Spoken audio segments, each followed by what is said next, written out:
Hello everyone. Before we start, make sure to like and subscribe to the channel, and leave a comment with where you're from and what time you're watching. That way, YouTube will keep showing you stories just like this one. Now, let's begin. October 31st, 2016 was supposed to be just another easy night of making extra cash.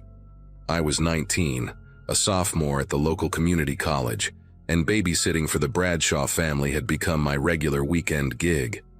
They lived in one of those quiet suburban neighborhoods where the biggest drama was usually someone forgetting to bring their trash cans in.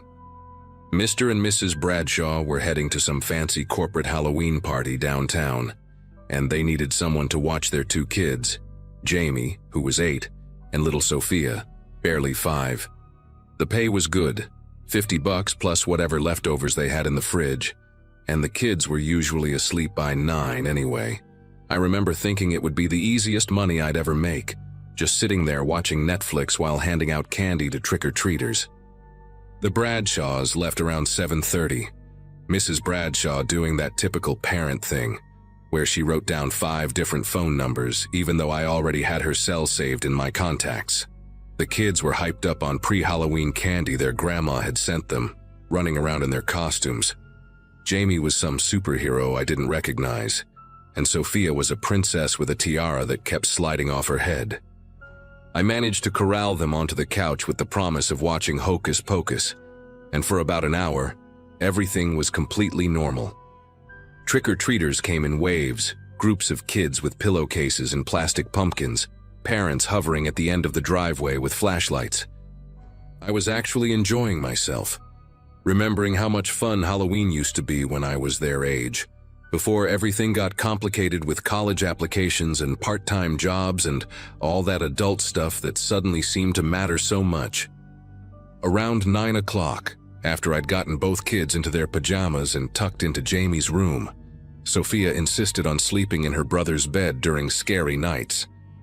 I noticed this person in a clown costume standing at the corner of the property, right where the Bradshaw's lawn met the sidewalk. At first, I didn't think much of it. Halloween brings out all kinds of weird costumes, and teenagers especially love going overboard with the creepy stuff. But this clown wasn't moving with a group, wasn't carrying a candy bag, wasn't doing anything really except standing there. The costume itself was disturbing in its simplicity. A dirty white jumpsuit with pom-poms down the front, and this mask that even from the living room window I could tell was different from the cheap ones they sell at party stores. The features were too elongated, the smile too wide, painted in this faded red that looked brown under the streetlight. I texted my boyfriend Nathan around 9:15.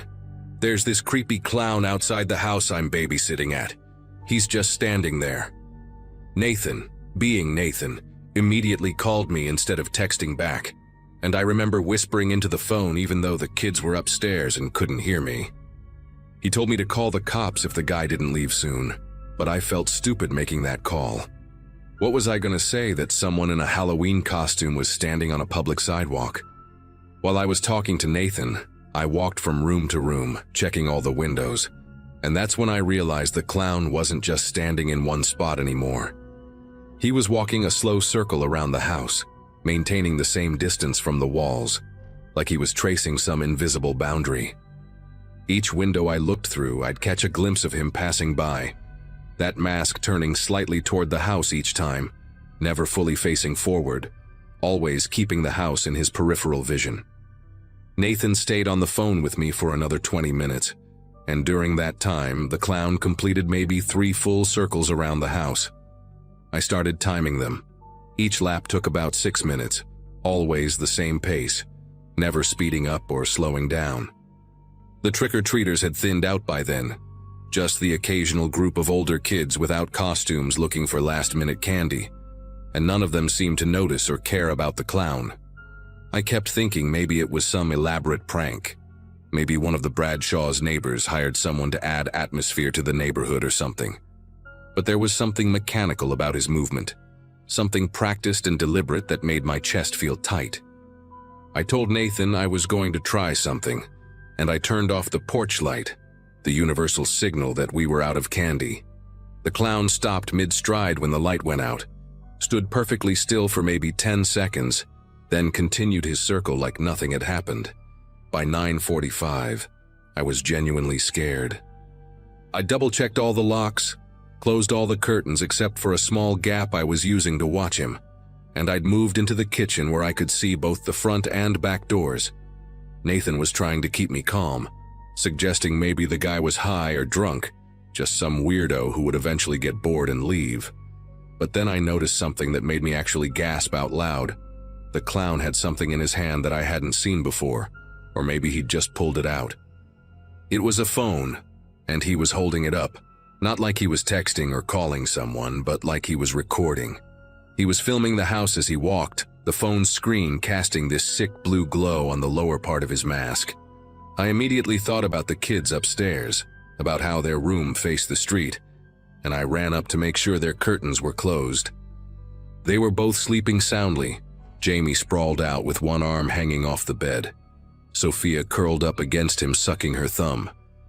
I stood there for a moment, listening to their breathing, wondering if I should wake them up and bring them downstairs with me.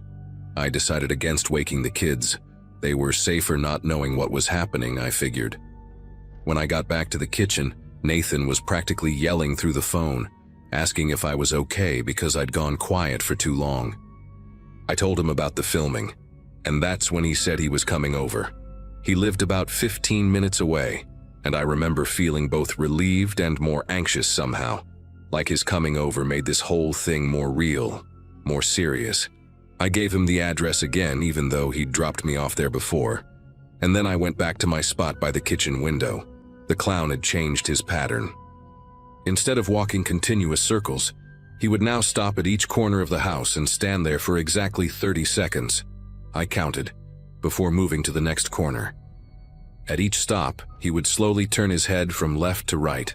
That phone held steady, recording everything. 10:13 is when everything went wrong. I remember the exact time because I was texting Nathan asking how far away he was, and he said he was parking down the street because he didn't want to pull into the driveway and potentially escalate things with the clown. I was typing back, "Please hurry," when I heard the basement door open. Not the outside basement door, the one inside the house, the one that connected the basement to the hallway near the bathroom. My whole body went rigid.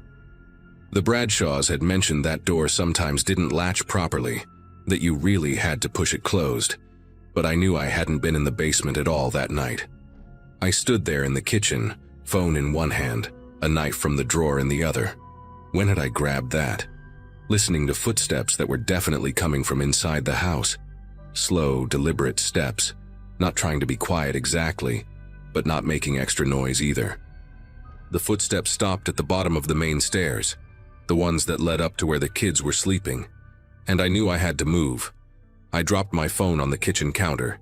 It made this awful clattering sound that seemed impossibly loud, and ran for the stairs. My socks slipped on the hardwood floor as I rounded the corner, and I could hear those footsteps behind me now, faster, taking the stairs 2 at a time. I burst into Jamie's room and slammed the door behind me, turning the lock with shaking fingers. The kids woke up confused, Sophia starting to cry, and I pulled them both into Jamie's closet, whispering that we were playing a game, a Halloween game where we had to hide really quietly. Jamie was old enough to know something was wrong, his eyes wide in the darkness of the closet, but he held his sister tight and didn't say a word. Through the closet door, I could hear footsteps in the hallway, slow again, stopping at each door. The handle of Jamie's room jiggled once, twice, then nothing. Just breathing on the other side of the door, raspy and deliberately loud, like whoever it was wanted us to know they were there. The silence stretched out for what felt like hours but was probably only 2 or 3 minutes. Then I heard Nathan's voice from downstairs, shouting my name, saying the front door was wide open. The footsteps in the hallway moved fast then, running toward the stairs, and I heard Nathan yell something I couldn't make out, followed by what sounded like furniture falling over. I wanted to leave the closet, wanted to help, but Sophia was clinging to me so tight I could barely breathe, and Jamie was whispering, "Don't leave us, please don't leave us," over and over. We heard more crashing, the sound of glass breaking. Nathan's voice getting more distant like he was chasing someone outside. Then suddenly everything went quiet. Not normal quiet. That awful, heavy kind of quiet where you can hear your own heartbeat and nothing else. I kept the kids in that closet for another 15 minutes, until we heard sirens and saw red and blue lights flashing through the bedroom window.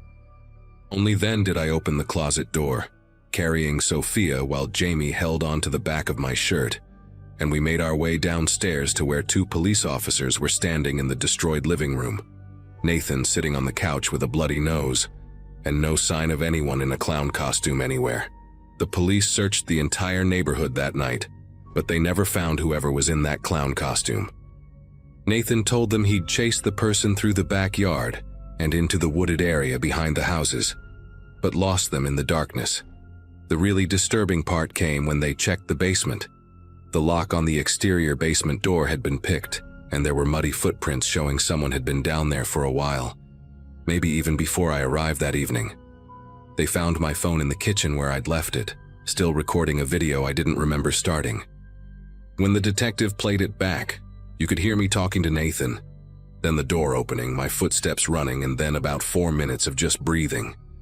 That same raspy breathing I'd heard outside Jamie's door.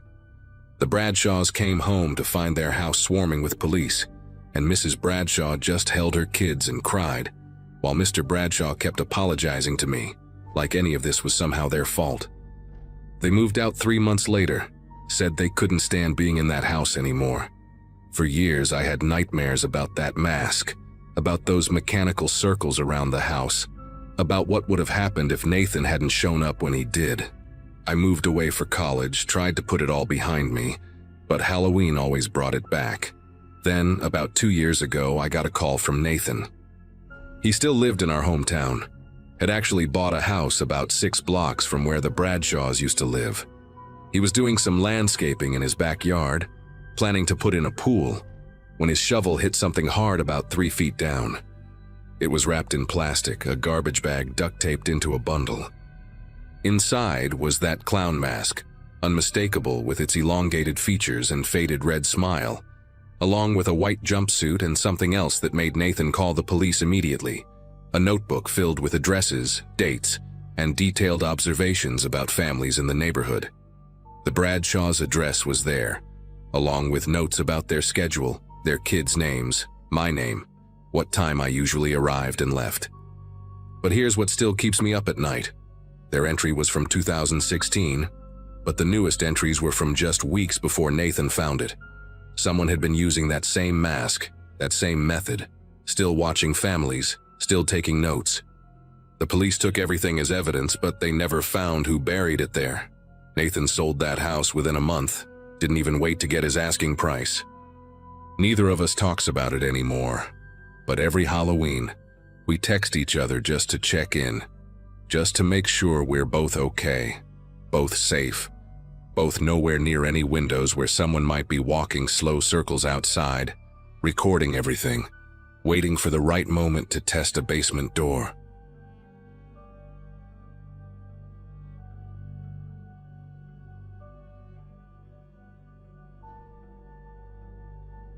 Halloween 2022 changed everything for me.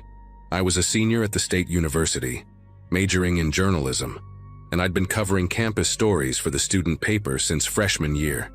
That October night started like any other Halloween weekend. Costume parties everywhere, drunk students stumbling around downtown, the usual chaos.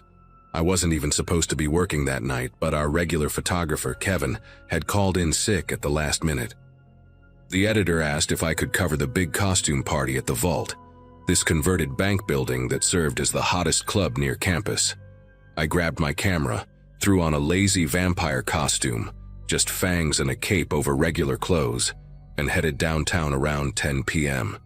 The streets were packed with zombies, witches, superheroes, everyone trying to outdo each other with their costumes. The party was exactly what you'd expect. Wall-to-wall people, terrible music, overpriced drinks. I spent about 2 hours taking photos of costume contest winners and drunk kids making fools of themselves. Around midnight, I noticed this guy in an incredibly detailed plague doctor mask. You know, those bird-like masks with the long beaks that medieval doctors wore during the Black Death. But this wasn't some cheap Halloween store version. The leather looked aged and authentic, with brass fixtures and glass eyepieces that reflected the strobe lights in this unsettling way. He was tall, maybe 6'2", wearing a long black coat that seemed way too heavy for the warm October weather we were having. What really caught my attention was how he moved through the crowd. People seemed to unconsciously step aside when he walked by, creating this bubble of space around him that felt wrong in such a packed venue. I raised my camera to get a shot of the costume, but when I looked through the viewfinder, he was staring directly at me through those glass lenses. I lowered the camera and he was gone, just vanished into the crowd like smoke. That should have been my first warning, but I brushed it off. People move fast in clubs, especially when they're drunk. I kept shooting photos for another hour until I ran into my roommate Jordan, who was dressed as some anime character I didn't recognize. He was completely wasted, barely able to stand, and his girlfriend Melissa was trying to convince him to leave. She asked if I could help her get him back to our apartment since it was on my way home anyway. We basically carried Jordan out of the club around 1:30 a.m., each of us supporting one of his arms while he mumbled about wanting pizza. The downtown area was still buzzing with people, but as we turned onto Riverside Avenue, the crowds thinned out. That's when I saw the plague doctor again, standing under a streetlight about a block ahead of us, perfectly still, facing our direction. Melissa noticed him too and made some joke about creepy dudes on Halloween, but something about the way he stood there made my chest tighten. We turned down Crawford Street to avoid walking past him. It was a shortcut anyway, cutting through this older part of downtown where they hadn't updated the streetlights yet. The street was darker than usual because several lights were out, and the shadows from the working ones created these long, distorted shapes on the pavement. Jordan had gone quiet, his head lolling forward as we dragged him along. About halfway down the block, Melissa's phone rang, her sister calling to make sure she got home safe. She let go of Jordan to answer, and I had to grab him with both arms to keep him from falling. That's when I heard footsteps behind us, slow and deliberate, the sound of heavy boots on concrete. I turned around and saw that plague doctor mask again, maybe 30 feet back, just walking steadily in our direction. I told Melissa we needed to move faster, but she was still on the phone, not paying attention. Jordan chose that exact moment to throw up all over his anime costume and my shoes, the smell of cheap beer and whatever he'd eaten hitting me instantly. While I was trying to keep him upright and not gag myself, Melissa finally hung up and started freaking out about Jordan's condition. We needed to stop and let him catch his breath, so we propped him against a brick wall next to this abandoned print shop that had been closed for years. The windows were boarded up with plywood that had graffiti tags I recognized from around campus. I kept glancing back, but the plague doctor had stopped too, maintaining that same 30-foot distance, just standing there in the middle of the sidewalk. The weird part was how patient he seemed, not approaching, not leaving, just waiting. Under the broken streetlight, I could barely make out his silhouette, but those glass eyepieces somehow caught what little light there was, creating 2 pinpoints of reflection that never moved away from us. Melissa was digging through her purse for tissues to clean Jordan up when we heard voices coming from the other end of Crawford Street. A group of people laughing and singing, probably heading home from another party. Relief washed through me because witnesses meant safety, right?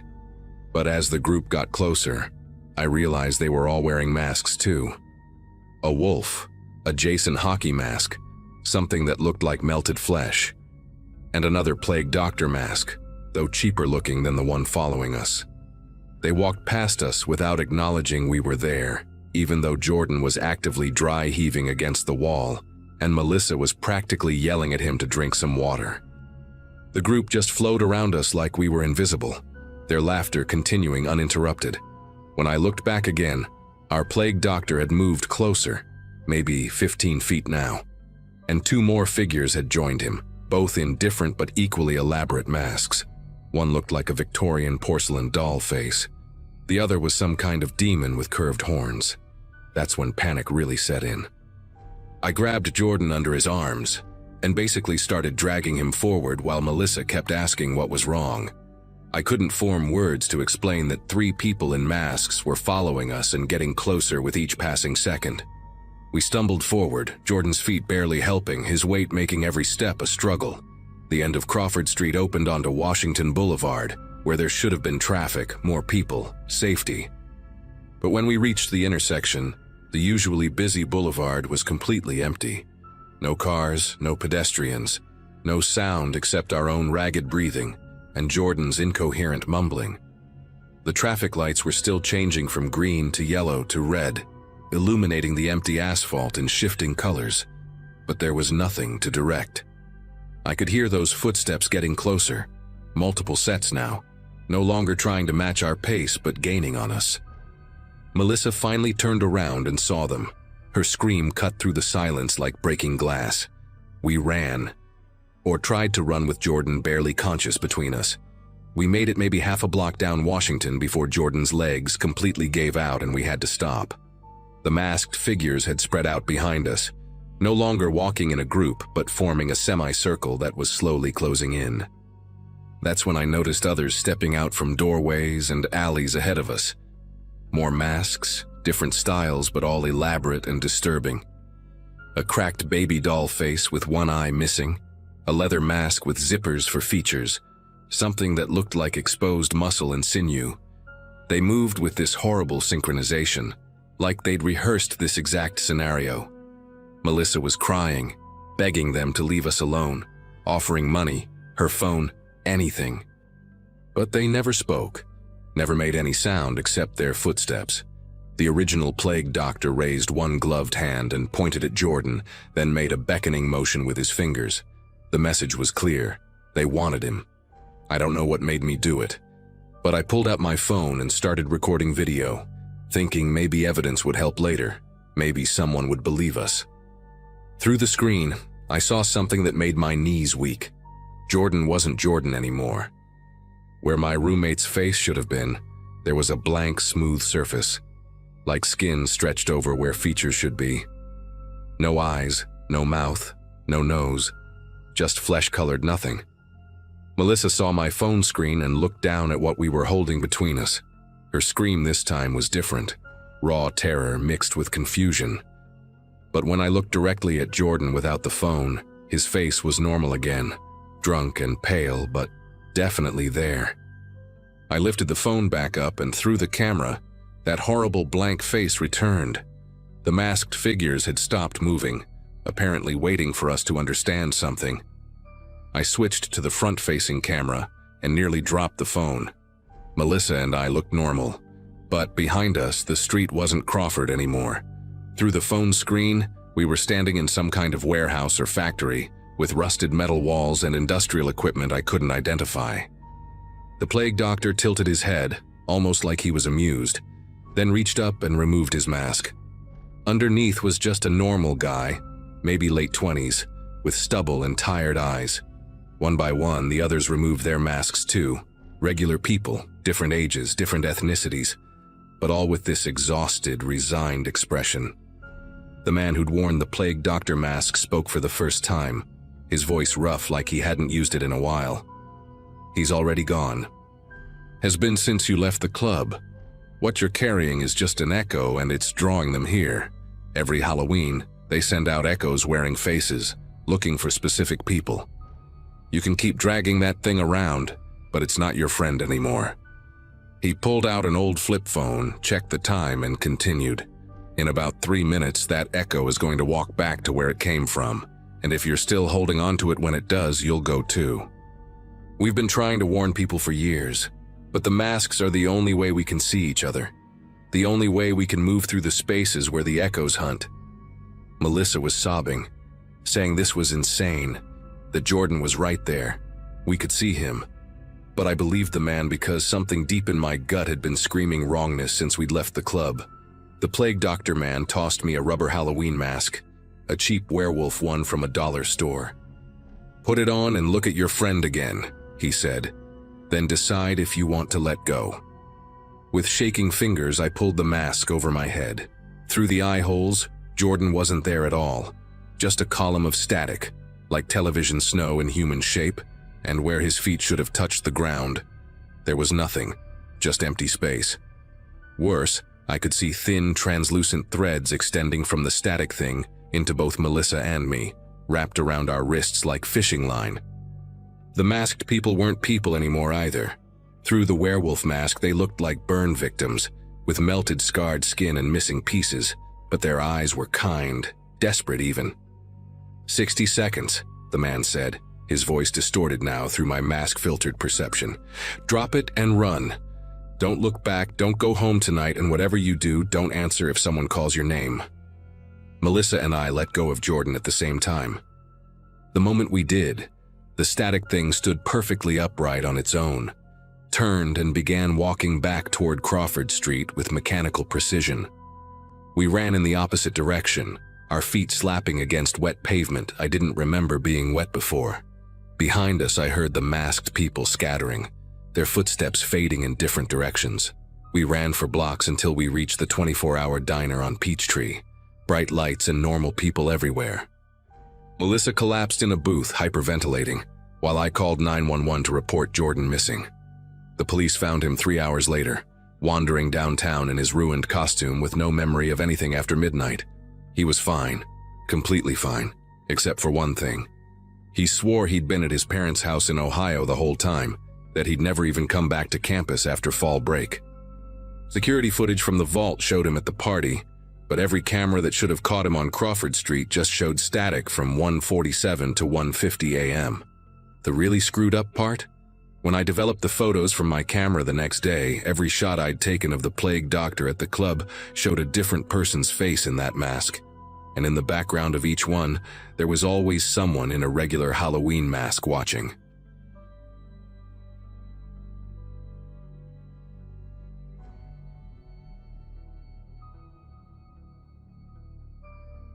I'd been counting down the days until I could leave my hometown since junior year of high school, and finally making it to State University felt like stepping into a whole different world. I'd been there for about 2 months when Halloween rolled around, and I was still that awkward freshman who ate most of her meals alone in the dining hall. My roommate had gone home for the weekend, leaving me with nothing but a pile of homework and a bag of fun-sized Snickers I'd bought for myself. I was sitting in the library that afternoon, October 31st, trying to focus on my psychology textbook when these 3 girls from my English Lit class approached my table. We'd done a group project together a few weeks earlier, but I wouldn't say we were friends, just the kind of acquaintances who smile and wave when you pass each other on campus. The one who did most of the talking was Ashley, this bubbly blonde who always wore designer everything, and somehow managed to look put together even at 8 in the morning. She leaned against my table and asked if I had plans for tonight, and when I said no, her face lit up like she'd just won something. They were going to this exclusive Halloween party at a house off campus, she explained, and the host specifically asked them to bring more people because a bunch of guests had canceled last minute. The other 2 girls, whose names I'm pretty sure were Chloe and Madison, but I honestly couldn't remember for certain, stood behind her nodding and smiling. Ashley showed me the address on her phone, 47882 Garrison Road, about 15 minutes from campus, and said to be there at 9, costume optional since it was such short notice. I remember feeling this little spark of excitement, thinking maybe this was finally my chance to break into the social scene I'd been watching from the sidelines. Around 4 that afternoon, I was walking from the library to my dorm when I noticed this guy behind me. He had on a gray hoodie with the hood up, dark jeans, and these beat-up red Converse that made this weird squeaking sound every few steps. At first I didn't think much of it. Campus was always crowded.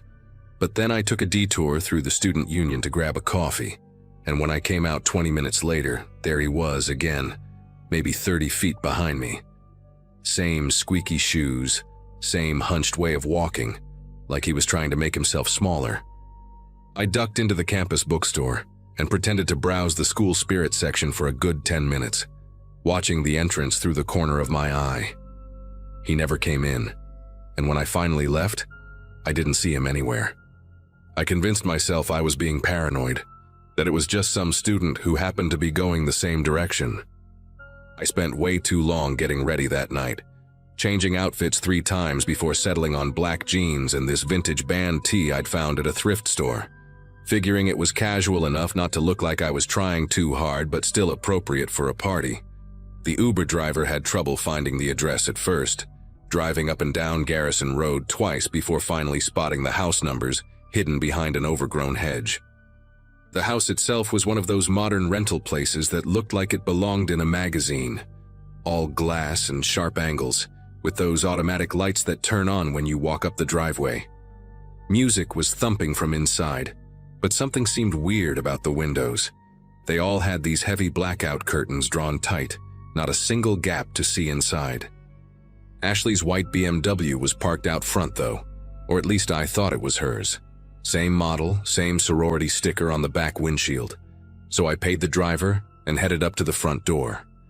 The door opened before I could even knock, and there was Madison wearing cat ears and holding a red Solo cup, giving me this huge smile that didn't quite reach her eyes. The music was louder inside, but not party loud. More like someone had just turned on a playlist to fill the silence, and the living room only had maybe 12 people scattered around, not the packed party I'd been expecting. Ashley waved from across the room where she was talking to some guy I didn't recognize, and Chloe was nowhere to be seen. The house had that sterile feel of a rental.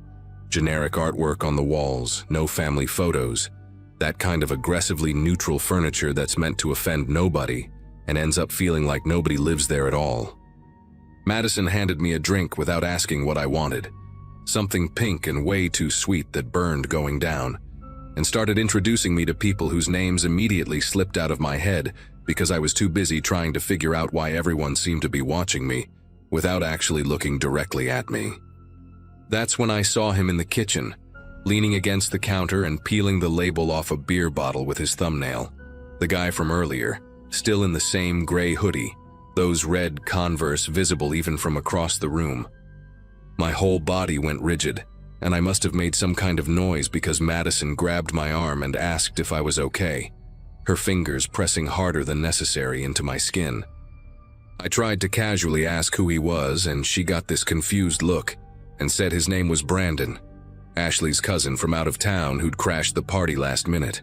But here's the thing. When I'd done that group project with Ashley, she'd spent half the time complaining about being an only child with no cousins, no extended family at all, just her and her divorced parents. I excused myself to find the bathroom, needing a minute to think, and Madison pointed down a hallway saying it was the last door on the right, still gripping my arm like she didn't want to let go.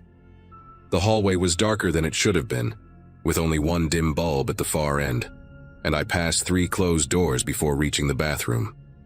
Inside, I locked the door and immediately tried calling my roommate, but my phone had no signal, not even 1 bar, which made no sense because we were still in the city. I tried connecting to Wi-Fi, but the only network that showed up was password protected with a name that was just random numbers and letters. My heart was hammering so hard I could hear it in my ears, and when I splashed cold water on my face, I noticed my reflection looked wrong in the mirror. It was one of those 2-way mirrors, the kind where the reflection seems slightly darker, slightly off. I pressed my face close to the glass, cupping my hands around my eyes, and I swear I could see the faint outline of a room on the other side.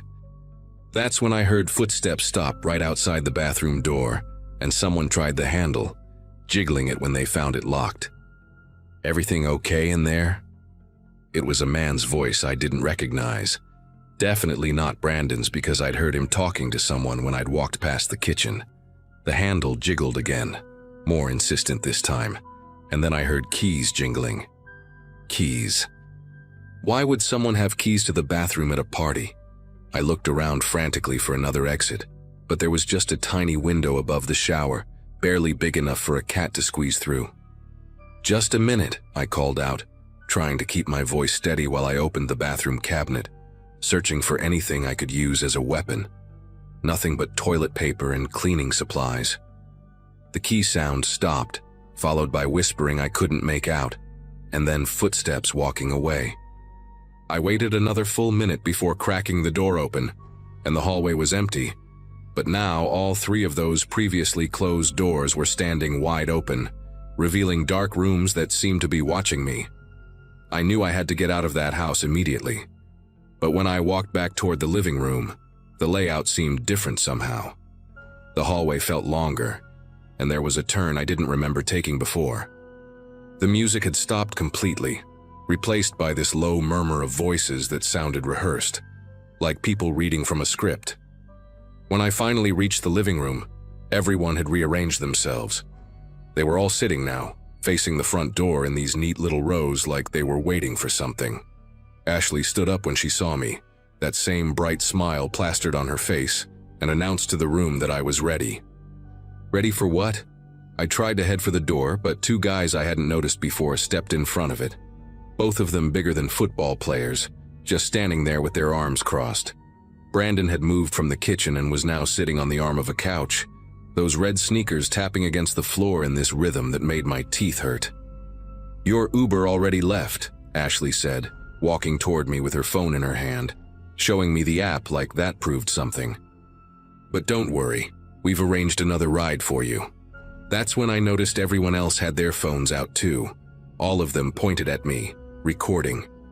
The little red lights on their screens looked like eyes in the dim room, and I realized with absolute clarity that whatever they had planned, they wanted it documented. I backed up until I hit the wall, my mind racing through options. The back door, but I could see through to the kitchen where 3 more people were standing guard. The windows, but those blackout curtains were probably there for a reason, and even if I could get through one, I had no idea what was on the other side. Madison and Chloe flanked Ashley now, all 3 of them moving closer in this synchronized way that made them look like hunters who'd done this before. "We've been watching you for weeks," Ashley said, her voice different now, emptied of that fake sweetness. "You walk the same routes, eat at the same places, sit in the same spot in the library. You made it so easy." That's when I did the only thing I could think of. I grabbed the lamp from the side table next to me, this heavy ceramic thing shaped like a pineapple, and hurled it straight through the front window. The glass exploded outward with this incredible crash that seemed to snap everyone out of their choreographed movements for just a second. And in that second, I ran. Not toward the window I'd just broken, they'd expect that, but straight at the 2 guys blocking the door, screaming at the top of my lungs this primal sound I didn't know I could make. They hesitated, probably not expecting the quiet library girl to charge them like a linebacker, and I dropped down at the last second, sliding between them on the polished floor. My knee hit the door hard, but adrenaline is a hell of a drug, and I was up and fumbling with the deadbolt before they could grab me. The door flew open and I burst out into the night still screaming, and that's what saved me. The neighbors. Turns out the house next door was having their own Halloween party. A real one, with 40 or 50 people who came pouring out when they heard the window break and me screaming like I was being murdered. Brandon tried to follow me out, but stopped dead when he saw all those people streaming across the lawn, some of them already on their phones calling 911. I collapsed on the neighbor's driveway, sobbing and trying to explain what had happened, but I didn't need to convince them. They could see Ashley and her group standing in the doorway of the house, all of them still holding their phones, looking like kids caught doing something terrible. The police showed up within minutes, and that's when everything unraveled fast. Turns out the house was an Airbnb rented with a stolen credit card. Ashley and the other 2 girls weren't even students at State University, and Brandon, his real name was Colin, had a record for assault and was violating parole just by being in the state. They found cameras hidden throughout the house, streaming to some website I don't even want to know about. The whole thing was apparently part of some sick streaming game, where people pay to watch staged scenarios with unsuspecting victims. The police said I was lucky. 2 other girls from different colleges had reported similar setups that month, but they hadn't been able to prove anything because the perpetrators always cleaned up and disappeared. This time, they'd gotten sloppy, too confident. They're all in prison now, and I had to testify at the trial, which was its own kind of nightmare, but at least it's over. I finished my freshman year, though I changed dorms and vary my routes everywhere I go now. I still can't hear squeaky shoes without feeling sick, and I definitely don't accept party invitations from anyone I don't know well. But I survived, and that's what matters. Sometimes that's all you can do. Survive and make sure the bastards don't get to do it to anyone else.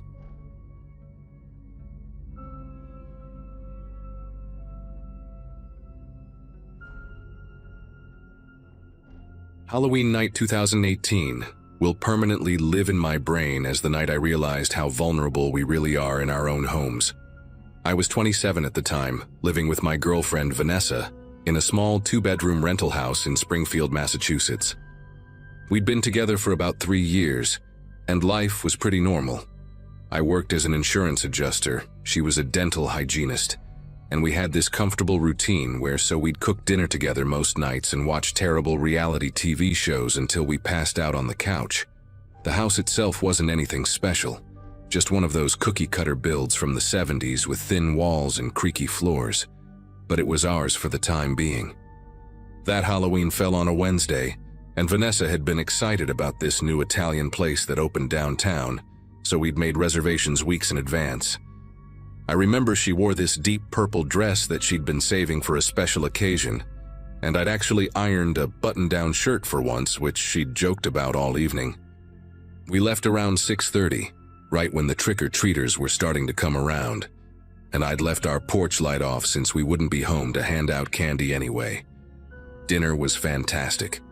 We're talking homemade pasta, wine that was probably too expensive for our budget, and this tiramisu that Vanessa kept saying she wanted to recreate at home.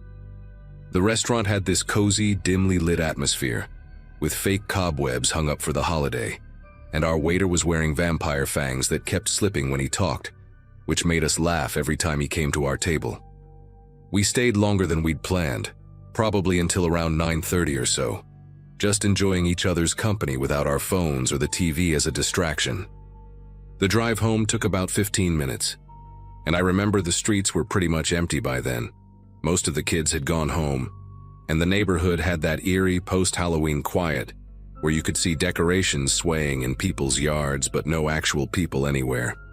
When we pulled into our driveway, I noticed our next-door neighbor's house was completely dark, which was unusual because old Mr. Brennan usually stayed up late watching his police procedurals with the volume way too loud. Vanessa was humming some song from the restaurant's playlist as we walked up to our front door, and I was fishing for my keys in my jacket pocket, thinking about how I was definitely going to need to take some antacids before bed because of all that rich food. The first thing that hit me when I opened the door was this weird smell. Not terrible, but distinct, like someone had been eating cheap chocolate and those sour gummy candies that kids go crazy for. I stepped inside and flicked on the living room light, and that's when my brain started trying to make sense of what I was seeing. There were candy wrappers everywhere, and I mean everywhere. Snickers wrappers on the coffee table, empty Kit Kat packages on the couch, those little fun-size Milky Way wrappers scattered across our area rug like confetti. My first thought was that maybe we'd left a window open and some bold raccoon had gotten in because we'd had issues with them getting into our trash before. But then I noticed our back door, the one that leads to our tiny excuse for a backyard, was open about 6 inches. Not wide open, not broken or forced, just open, like someone had stepped out for a second and forgotten to close it all the way. Vanessa came in behind me and immediately grabbed my arm, her fingernails digging into my jacket sleeve. "What the hell?" she whispered, and I could hear her voice shaking a little. I told her to stay by the front door while I checked it out, trying to sound way more confident than I actually felt. I walked through the living room carefully, stepping over the wrappers and trying to listen for any sounds. Our house was old enough that you couldn't walk anywhere without the floors announcing your presence, so I was making these soft creaking noises with every step, which made it even harder to hear anything else. The back door was definitely unlocked. I could see the deadbolt was turned to the open position, which meant someone had unlocked it from the inside, not forced it. That detail stuck with me because I'm obsessive about locking doors. Always have been. And I know for a fact I'd checked that door before we left. I pushed it open wider with my foot and looked out into the backyard, but it was just darkness and the vague shapes of our pathetic attempt at a garden that had mostly died by September. The motion sensor light we'd installed last spring should have been on, but it wasn't. and I realized someone must have unscrewed the bulb because I could see it was missing from the socket. That's when the situation started feeling a lot less like dumb kids pulled a prank and a lot more like someone planned this. I came back inside and locked the door, sliding the deadbolt as quietly as I could. And that's when I saw the light coming from under the guest room door down the hallway. We never used that room.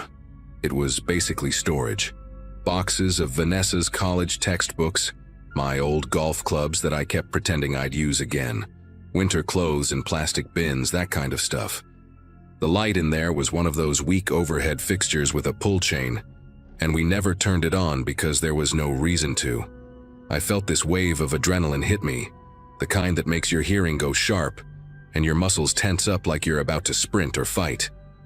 I motioned for Vanessa to stay back, and I grabbed this heavy Maglite flashlight we kept by the back door.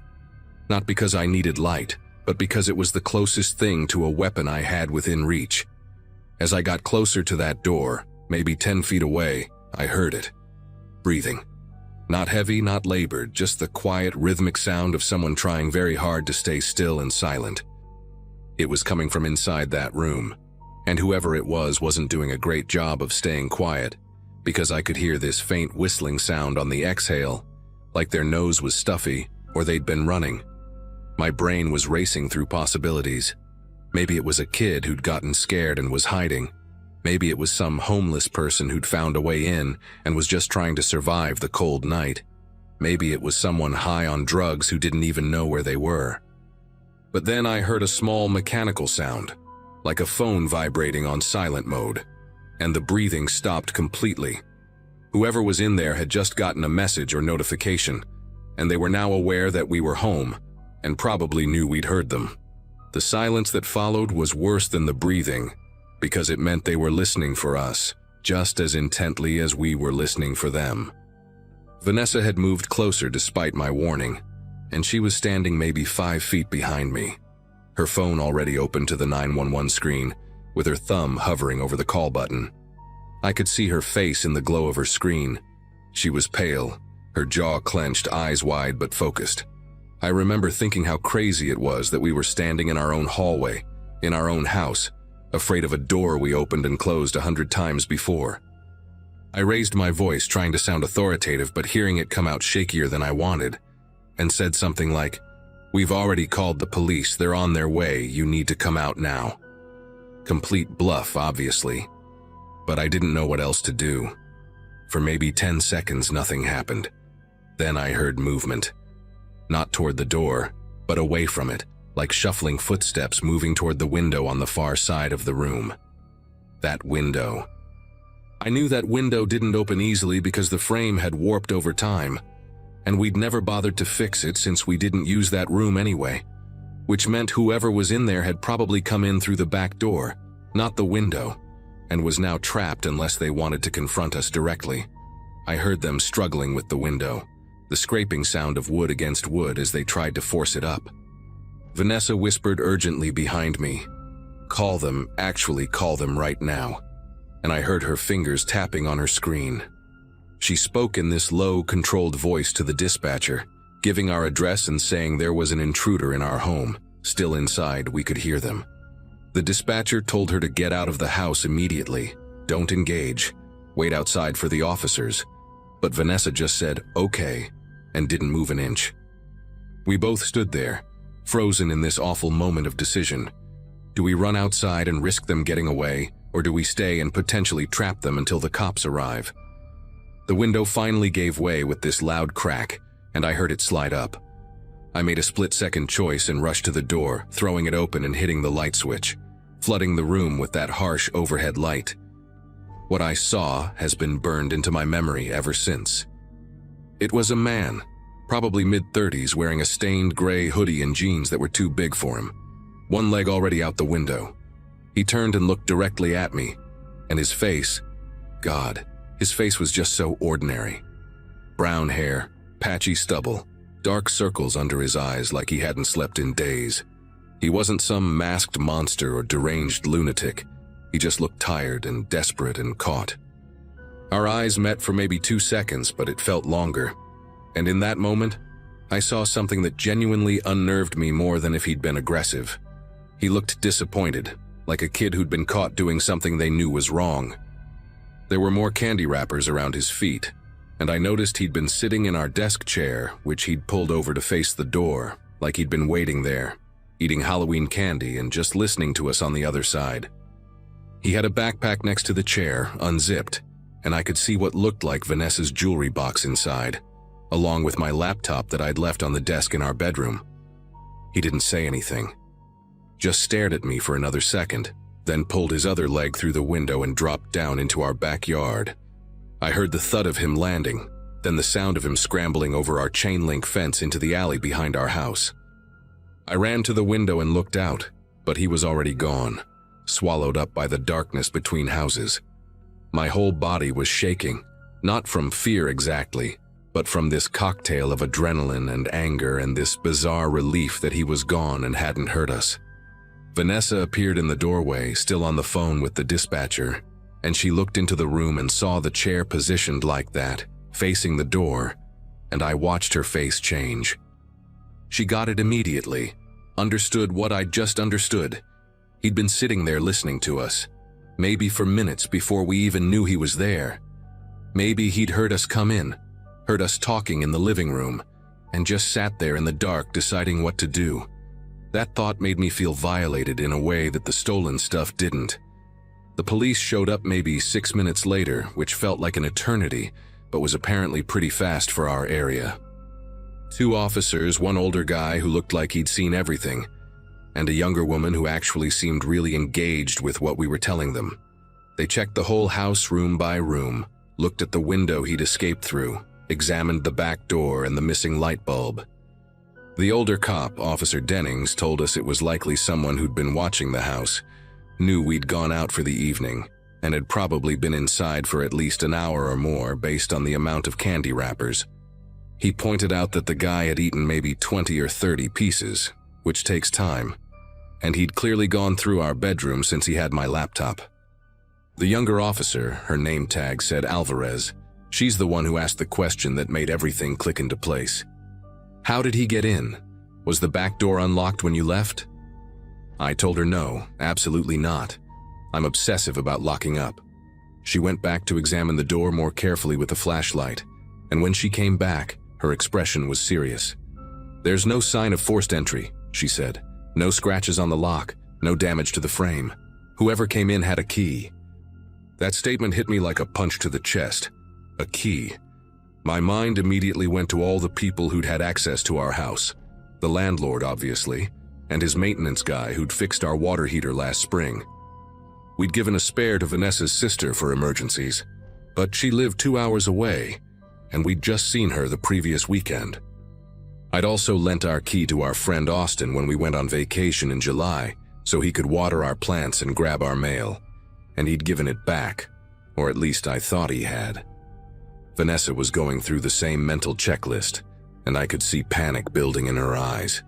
Officer Alvarez asked us to make a list of everyone who'd ever had a key, even temporarily, and to call our landlord to find out if anyone else had access to the spare keys he kept. The officers took photos of everything, bagged a few of the candy wrappers as evidence in case they caught the guy and needed to place him at the scene, and gave us a case number. Dennings told us bluntly that we needed to change our locks immediately, first thing tomorrow morning, and to seriously consider getting a security system. Before they left, Alvarez mentioned that there'd been a small uptick in break-ins in our neighborhood over the past month, all of them while residents were out, none of them violent, mostly just theft. But she said ours was the first one where the intruder was caught inside and the first where there was no forced entry. That made us special. Lucky in the worst possible way. After they left, Vanessa and I didn't sleep that night. We pushed our dresser against the bedroom door, kept every light in the house on, and just sat up talking through every scenario we could think of. Around 3 in the morning, I remembered something that made my skin go cold. When we first moved in 2 years ago, our landlord had mentioned that the previous tenant had left suddenly, something about a bad breakup, and there'd been some confusion about whether all the keys had been returned. At the time, I hadn't thought much of it. but now it felt significant. The next morning, exhausted and paranoid, I called a locksmith before I even had coffee. The guy came out that same day and changed every single lock on the house. Front door, back door, even the side gate. Cost us almost $400, but I didn't care. We also called Vanessa's sister and Austin to verify they still had their keys or had returned them, and both confirmed they did. Austin even drove over that afternoon to physically show me the key, which I'd completely forgotten I'd gotten back from him, and had hung on our key rack. The landlord was harder to reach, but when I finally got him on the phone, he admitted he'd had 6 copies of the house key at one point, and couldn't account for where all of them were now. That was infuriating, but also oddly relieving. At least we had a likely explanation. We never found out who that guy was. The police never caught him, and honestly, I don't think they tried that hard. No one was hurt, nothing irreplaceable was taken since he dropped the backpack when he ran, and they had bigger cases to worry about. Vanessa and I ended up breaking our lease 3 months later and moving to an apartment complex with actual security, cameras in the hallways, the whole deal. We both agreed we couldn't stay in that house, not after knowing someone had sat in our guest room in the dark, eating candy and listening to us live our lives just on the other side of a door. The thing that still bothers me, even now, isn't the theft or even the danger we were potentially in. It's that image of the chair pulled up facing the door, all those wrappers around it, and the realization that he'd been there long enough to get comfortable. He wasn't in a hurry. He wasn't panicked. He was just waiting, and if we'd come home even 30 minutes earlier, or if he'd decided to walk out of that room instead of hiding, I don't know what would have happened. Sometimes I wonder if it really was just a random guy who'd gotten hold of an old key, or if it was the previous tenant who'd never really left us alone. Either way, I check every lock twice now, every single night, and I probably always will.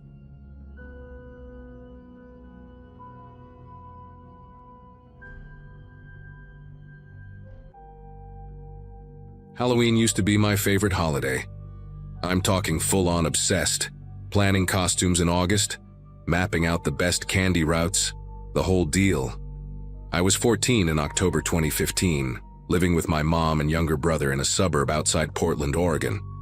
Our street, Oakmont Drive, was one of those picture-perfect neighborhoods where people actually knew each other's names and borrowed lawn equipment.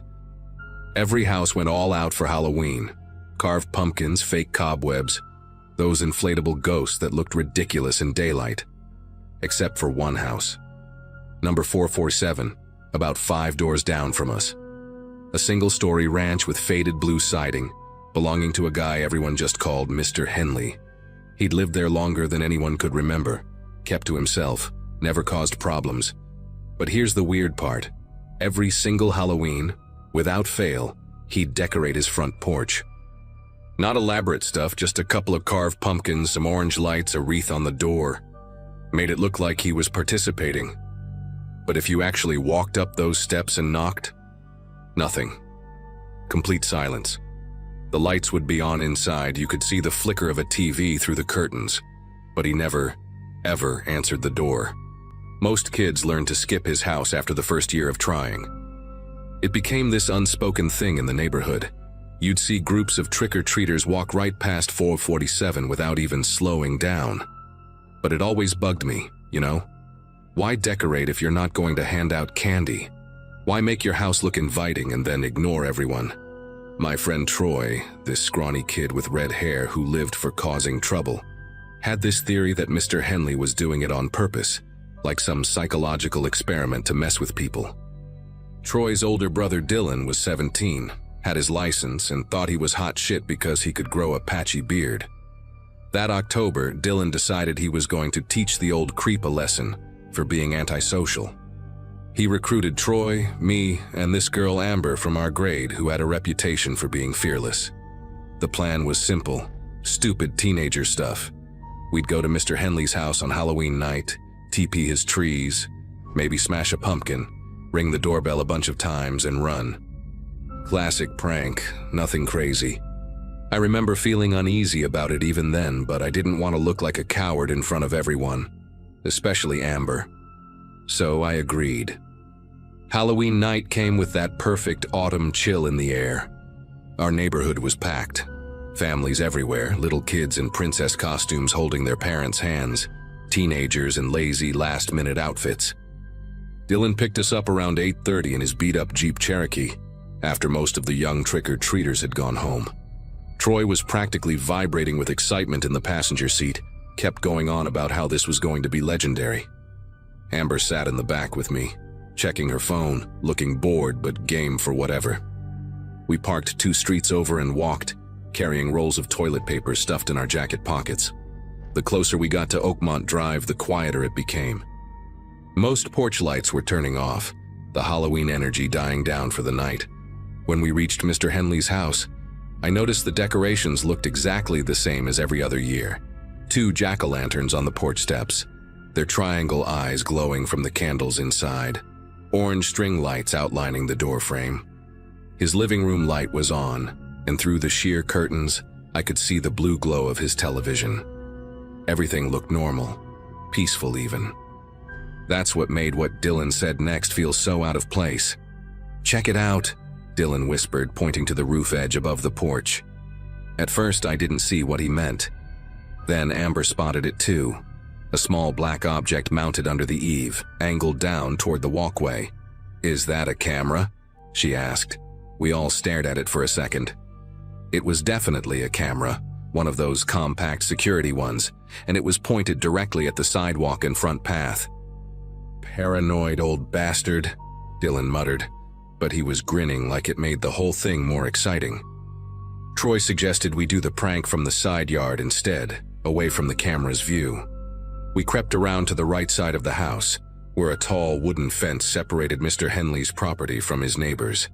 The area was darker here, just a small side window with the blinds drawn and a motion sensor light that thankfully didn't trigger. Dylan started unrolling toilet paper, getting ready to toss it over the fence into the front yard trees. That's when Troy noticed something that made him grab my arm hard enough to hurt. "Dude," he hissed, "there's another one." He was pointing at the corner of the house near the foundation. Another camera, smaller than the first, tucked into the shadow where the siding met the concrete. This one was aimed along the side of the house, covering the exact area where we were standing. My stomach twisted. Why would someone need cameras on the side of their house?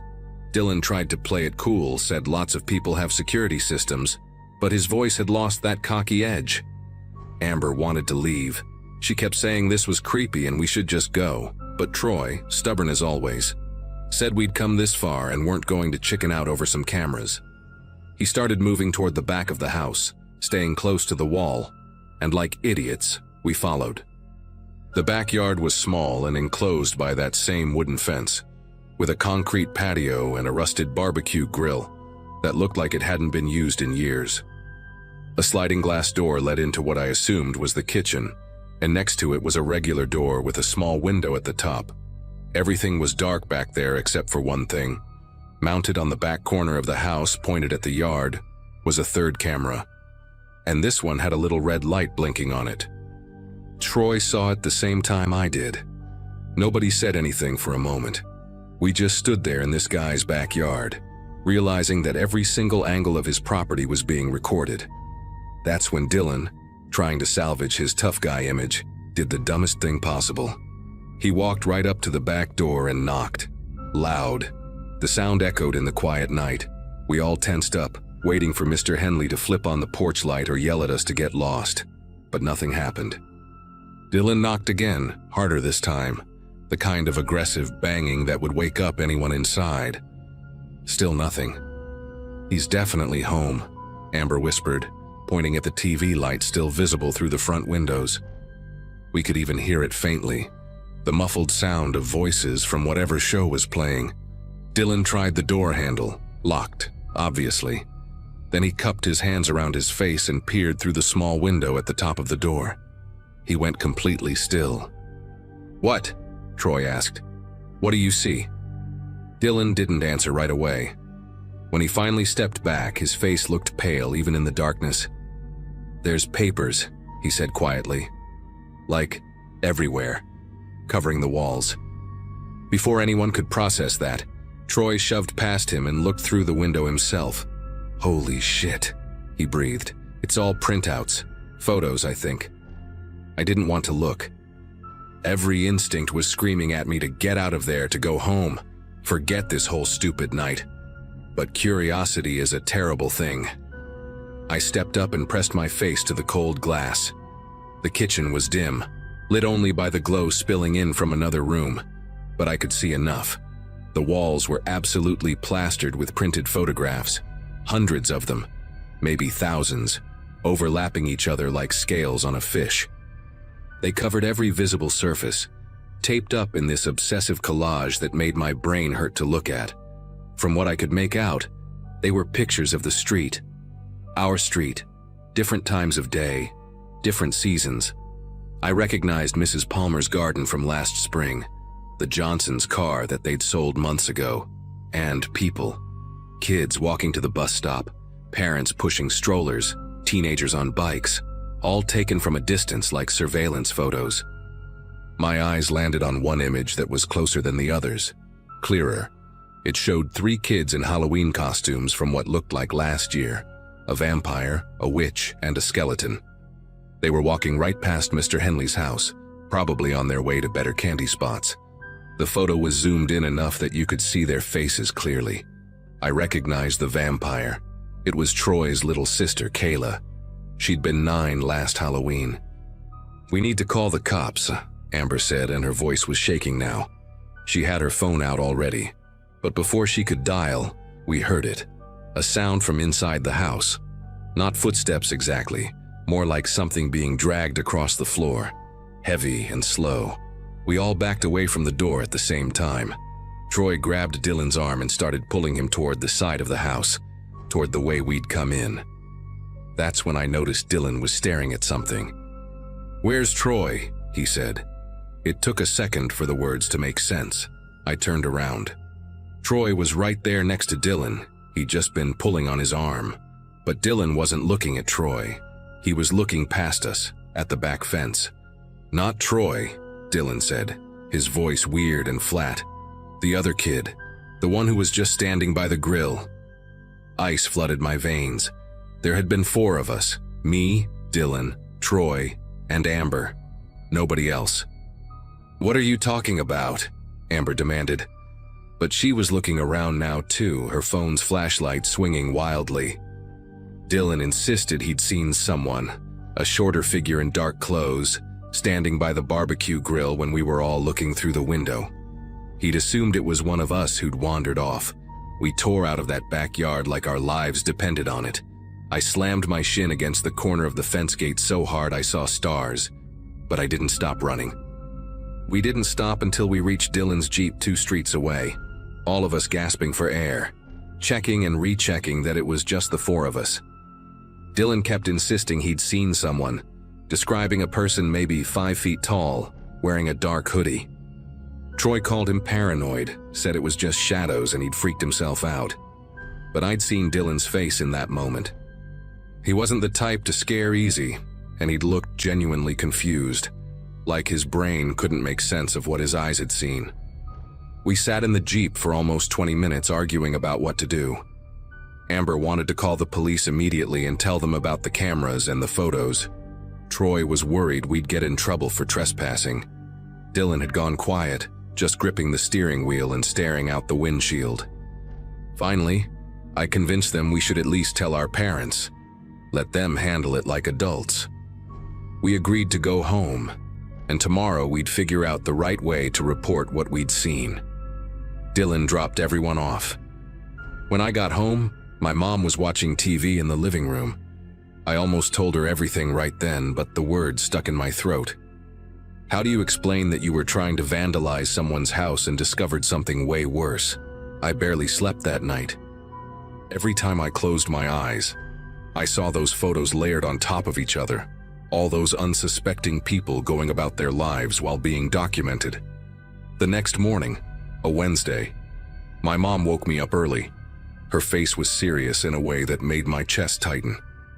"Did you see Troy last night?" she asked. I told her, yeah, we'd all hung out for Halloween. She sat down on my bed and took a breath. "His mom just called. He never came home last night. The room started spinning. I told her that couldn't be right. Dylan had dropped Troy off at his house around 10:30, same as the rest of us. My mom said Troy's mom had been up waiting, and he never walked through the door. His phone was going straight to voicemail. They'd already called the police. I got dressed in a blur, and my mom drove me to Troy's house, where there were already 2 police cars parked outside. Troy's parents looked destroyed, his mom crying on the porch while his dad talked to the officers. They asked me questions. When did I last see him? Did he mention going anywhere else? Did he seem upset or different? I told them everything I could without mentioning where we'd actually been. Said we were just walking around the neighborhood. One of the officers wrote everything down in a little notepad, his face professionally neutral, asking if Troy had any problems at home or school, the standard runaway questions. By that afternoon, I couldn't take it anymore. I called Amber and told her we needed to tell someone about Mr. Henley's house, about what we'd seen. She'd been thinking the same thing. We decided to tell her older sister, who was 22 and worked as a paralegal, someone who'd know how to handle it properly. When we explained everything to her, showing her exactly where the house was on Oakmont Drive, her expression turned grim. She didn't yell at us for trespassing. She just made us repeat every detail twice, then immediately called a detective hotline she had saved in her phone from her work. Within an hour, there were 6 police cars on our street. I watched from my bedroom window as officers surrounded Mr. Henley's house, knocking on the door with that official police knock. When he didn't answer, they went around back. I couldn't see what happened next, but within 30 minutes, they were bringing Mr. Henley out in handcuffs.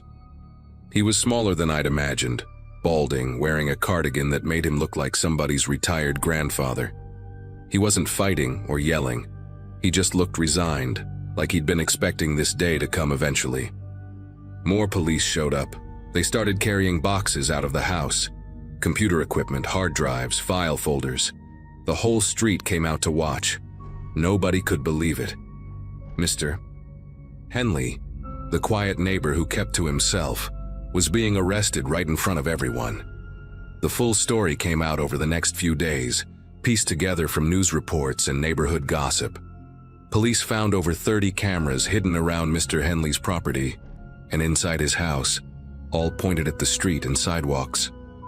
His computer contained thousands upon thousands of photos and videos of children from the neighborhood, organized into folders by name, age, and physical description. He'd been doing this for at least 8 years, maybe longer. The cameras had motion sensors. They'd activate whenever someone walked by. He had footage of kids waiting for the school bus, playing in yards, riding bikes. Nothing explicitly illegal in terms of the footage itself, since it was all taken from his property of public spaces. But the scope and obsessive nature of the collection was enough for charges related to stalking and endangering minors. They found detailed notes about routines, favorite colors, names of friends. It was a surveillance operation that would have made intelligence agencies jealous. But here's the thing that still haunts me. They found Troy. Not at Mr. Henley's house, and that's what made it so much worse in a way. Troy had apparently panicked after Dylan dropped him off, couldn't stop thinking about those photos and that figure Dylan claimed to see. Instead of going inside his house, he'd walked back to Oakmont Drive by himself, planning to watch Mr. Henley's house from a distance to see if anything suspicious happened. A neighbor 2 doors down from Mr. Henley had a security camera, and it caught Troy standing across the street around 11 p.m. just watching the house. What the camera also caught, about 15 minutes later, was a van pulling up. Not Mr. Henley's vehicle, something else entirely. A white contractor van with no plates visible. 2 men got out. They walked straight toward Troy. The footage was grainy and taken from an angle, but you could see Troy backing away, then the men moving faster, and then Troy was just gone. The van drove off. Police traced the van through other neighborhood cameras and traffic footage. It led them to a house in Vancouver, Washington, about 20 miles away. What they found there was worse than anything at Mr. Henley's place. Turns out Mr. Henley wasn't working alone. He was part of a network, and his role was surveillance, identifying targets, documenting patterns, providing information to others who did the actual abductions. The house in Vancouver was where they brought the kids. I can't write the details of what happened in that place. I still have nightmares about what the news reports implied. They found Troy there, along with 2 other children who'd been missing from different counties. Troy had been there less than 24 hours when police raided the location. He was physically okay, traumatized beyond belief, but alive. The timing of our discovery and report had literally saved his life. If we'd waited even one more day to tell someone, the outcome would have been different.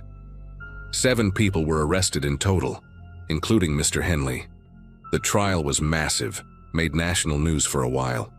Mr. Henley took a plea deal and got 40 years. The others got more. Troy moved away with his family about 6 months later. Couldn't handle living on that street anymore, knowing that his every movement had been cataloged for years by someone living 5 houses down. I don't blame him. I moved away too for college and never went back except to visit my mom. She sold that house in 2023. Sometimes I think about how many times I walked past Mr. Henley's place as a kid, completely oblivious. How many times I was photographed, filed away, studied. The police said we were lucky that Mr. Henley's role was just observation, that he personally never hurt anyone, just enabled others to do so. But that doesn't make it better. He sat in that house for years, watching children, knowing exactly what his information would be used for. The decorations on Halloween were bait, a test to see which kids would come to his door, get close enough for clear facial shots. That's why he never answered. He didn't want candy-seeking trick-or-treaters. He wanted footage. The figure Dylan saw in the backyard that night, police think it might have been one of Mr. Henley's associates, checking on something, maybe even watching us while we discovered the cameras. We'll never know for sure, and honestly, I don't want to know. What I do know is that Halloween will never feel the same. Every decorated house, every porch light, every neighbor I don't quite recognize, it all carries this weight now. Trust is a fragile thing. Sometimes the monsters don't hide in the shadows. Sometimes they live 5 doors down and wave politely when you check the mail.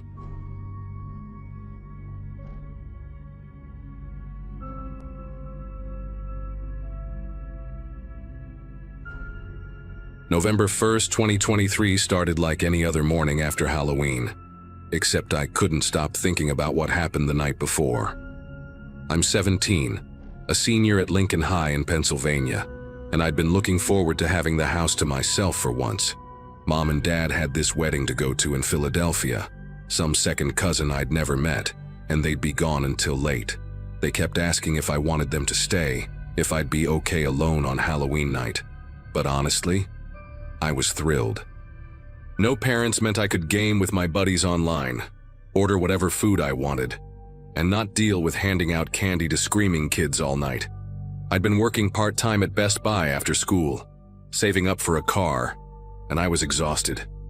A quiet night in sounded perfect. Our neighborhood in Harrisburg wasn't exactly the trick-or-treating capital anyway. Most families drove their kids to the newer developments where the houses were closer together. We lived on Belmont Road, where the properties had these long driveways and the houses sat far back from the street. Perfect for privacy, perfect for what I thought would be a peaceful evening. Around 7:30, just as it was getting dark, the first knock came. I was in the middle of a raid in Destiny 2, headset on, completely zoned into the game. The knock was loud enough that I heard it through my headphones, which annoyed me because I was about to take down a boss. I muted my mic and yelled, "We're not doing candy this year," toward the front door, not even bothering to get up. My character died because I wasn't paying attention, and I cursed under my breath. The knocking came again, harder this time, more insistent. I pulled off my headset and actually listened. It was this weird rhythm, 3 quick knocks, pause, 2 slow ones. Not the usual excited kid knock. Something about it felt deliberate, almost like a code. I pushed back from my desk in the living room where I'd set up my gaming station and walked to the front hallway. Our house has this long entrance with the door at the end, and there's a small window beside it. But the porch light was off because, well, we weren't participating. Through the frosted glass panel I could see shapes, 2, maybe 3 people standing there. They were wearing masks, looked like adults based on their height. I figured maybe older kids, high schoolers trying to score free candy. I didn't open the door. Instead, I called out through it, "Sorry, we're not handing out candy tonight." My voice came out stronger than I felt, trying to sound authoritative like my dad does when he wants solicitors to leave. There was this long pause, maybe 10 seconds of complete silence, and I thought they'd left. Then I heard it. A woman's voice, muffled through the door, sweet and friendly. "Oh, we're not trick-or-treating, honey. We're from the house across the street, the Buchanans. We're collecting donations for the community center's Halloween fund. Just a few dollars if you can spare it." I didn't know anyone named Buchanan, and I'd lived here my whole life. The house directly across from ours had been empty for 3 months since old Mr. Garrett died. His kids were still fighting over the estate or something. My mom had mentioned it. I stood there, hand on the doorknob, feeling this weird tension in my chest. The smart thing would have been to just say no thanks and walk away. But I felt rude, you know? Like maybe they were new neighbors I hadn't met yet, and I didn't want to be that jerk teenager who slammed the door on people trying to do something nice for the community. I don't really have any cash on me," I said through the door, which was true. I had maybe $6 in my wallet upstairs. "Maybe you could come back when my parents are home?" The woman's voice came again, and this time something about it sounded different, less friendly, more practiced, like she was reading from a script. "That's okay, sweetie. Do you have Venmo? We can do it digitally. Or we're also just passing out these flyers about the event. Could you just open the door real quick so I can hand you one?" Every instinct I had suddenly screamed no. My girlfriend Veronica, we'd been dating for 8 months. She was always joking about how I was too trusting, how I'd probably let a serial killer in if they asked politely enough. I remembered her saying that, and actually took a step back from the door. "You know what? I'm actually not supposed to open the door when my parents aren't home," I said, trying to keep my voice casual. "But thanks anyway." The silence that followed was heavy, uncomfortable. I could see the shapes through the frosted glass, and they weren't moving, just standing there. Then came that same knock pattern again, 3 quick, 2 slow, but harder this time, almost aggressive. The whole door shook with it. My heart started pounding in a way that made my ears ring. I backed up further into the hallway, putting more distance between me and that door. "I really can't help you tonight," I shouted, my voice cracking a bit on the last word. I hated how scared I sounded. Through the window, I watched the shapes finally move. They turned away from the door, and I could see them walking down our porch steps. Relief flooded through me so fast I actually felt dizzy. See? Just persistent fundraisers or whatever. Annoying but harmless. I laughed at myself a little, feeling stupid for getting so worked up. I went back to my gaming setup, put my headset back on, and rejoined my buddies in the chat. "Dude, where'd you go?" my friend Carlos asked. "Had some weirdos at the door," I said, trying to sound casual about it. "Halloween brings out all the crazies." We played for another hour, and I'd mostly forgotten about the whole thing. Around 9 o'clock, I ordered a pizza, pepperoni and jalapeno, something Mom would never let me get because she says it's too greasy. I was paying online when I heard it again. That knock. 3 quick, 2 slow. I ripped off my headset so fast it clattered onto my desk. The knocking continued, patient and rhythmic, like whoever was out there had all the time in the world. This time I was angry more than scared. What part of no did these people not understand? I marched to the front door, ready to be way less polite, and looked through the peephole we had installed up high. 3 people stood on my porch, all wearing those cheap rubber masks you get at Spirit Halloween, a werewolf, a zombie, and what looked like a screaming ghost face. They were all facing the door, perfectly still, like they were posing for a photo. All 3 were definitely adults, broad shoulders, tall, wearing dark clothes that weren't costumes. Something about the way they stood there, not fidgeting or talking to each other, made my anger evaporate instantly. Normal people don't stand that still. "We're still collecting for the community center," the woman's voice came again, but this time she wasn't even trying to sound friendly. It was flat, almost bored. "We know you're alone in there. Your parents won't be back until late." My entire body went rigid. How did they know that? How did they know my parents were gone? I definitely hadn't told them that detail. I stepped away from the door as quietly as possible, my socks silent on the hardwood floor. My phone was still on my desk in the living room. I needed to call 911 or my parents or someone. But as I turned to head back, I heard something that made me stop breathing. Footsteps, not on the porch. These were moving around the side of the house, deliberate, crunching through the leaves my dad had been too lazy to rake last weekend. They were circling the house. I crept toward the living room window that faced our driveway and carefully pulled back just the edge of the curtain. The werewolf mask was peering into my dad's office window on the side of the house, hands cupped around the face to see inside better. The person was trying the window, jiggling it gently to test if it was locked. My dad was paranoid about that stuff. But watching someone actually try to break into your house while you're inside is a completely different level of terror than anything I'd ever experienced. My legs felt weak, like they might just give out. I let the curtain fall back and basically crawled to my desk, grabbed my phone with shaking fingers, and dialed 911. 911, what's your emergency? The dispatcher's voice was calm, professional, and hearing another human voice almost made me cry with relief. "There are people trying to break into my house," I whispered, crouching down behind my desk like that would somehow protect me. "I'm home alone, and they keep knocking, and now they're checking the windows." The dispatcher asked for my address and I gave it, my voice barely above a whisper. "Are they armed? Can you see weapons?" she asked. I hadn't even thought to check for weapons. The idea made my throat close up. "I don't know. They're wearing masks, Halloween masks. There's 3 of them, maybe more." She told me to stay on the line, that officers were being dispatched and were about 8 minutes away. 8 minutes. That felt like an eternity. She kept talking to me, asking questions. Was I in a room with a lock? Did I know these people? Had they said anything threatening? I answered automatically, my brain only half processing what I was saying. The knocking had stopped. That somehow felt worse than when they were pounding on the door. At least then I knew where they were. Now the house was completely silent except for my ragged breathing and the tinny sound of the dispatcher's voice. Then I heard it, a scraping sound, metal on metal, coming from the back of the house, the kitchen door. We had this old sliding glass door that led to our deck, and the lock on it had always been kind of loose. "They're trying to get in through the back," I hissed into the phone, scrambling to my feet. The dispatcher's voice got more urgent. "Is there a room you can lock yourself in?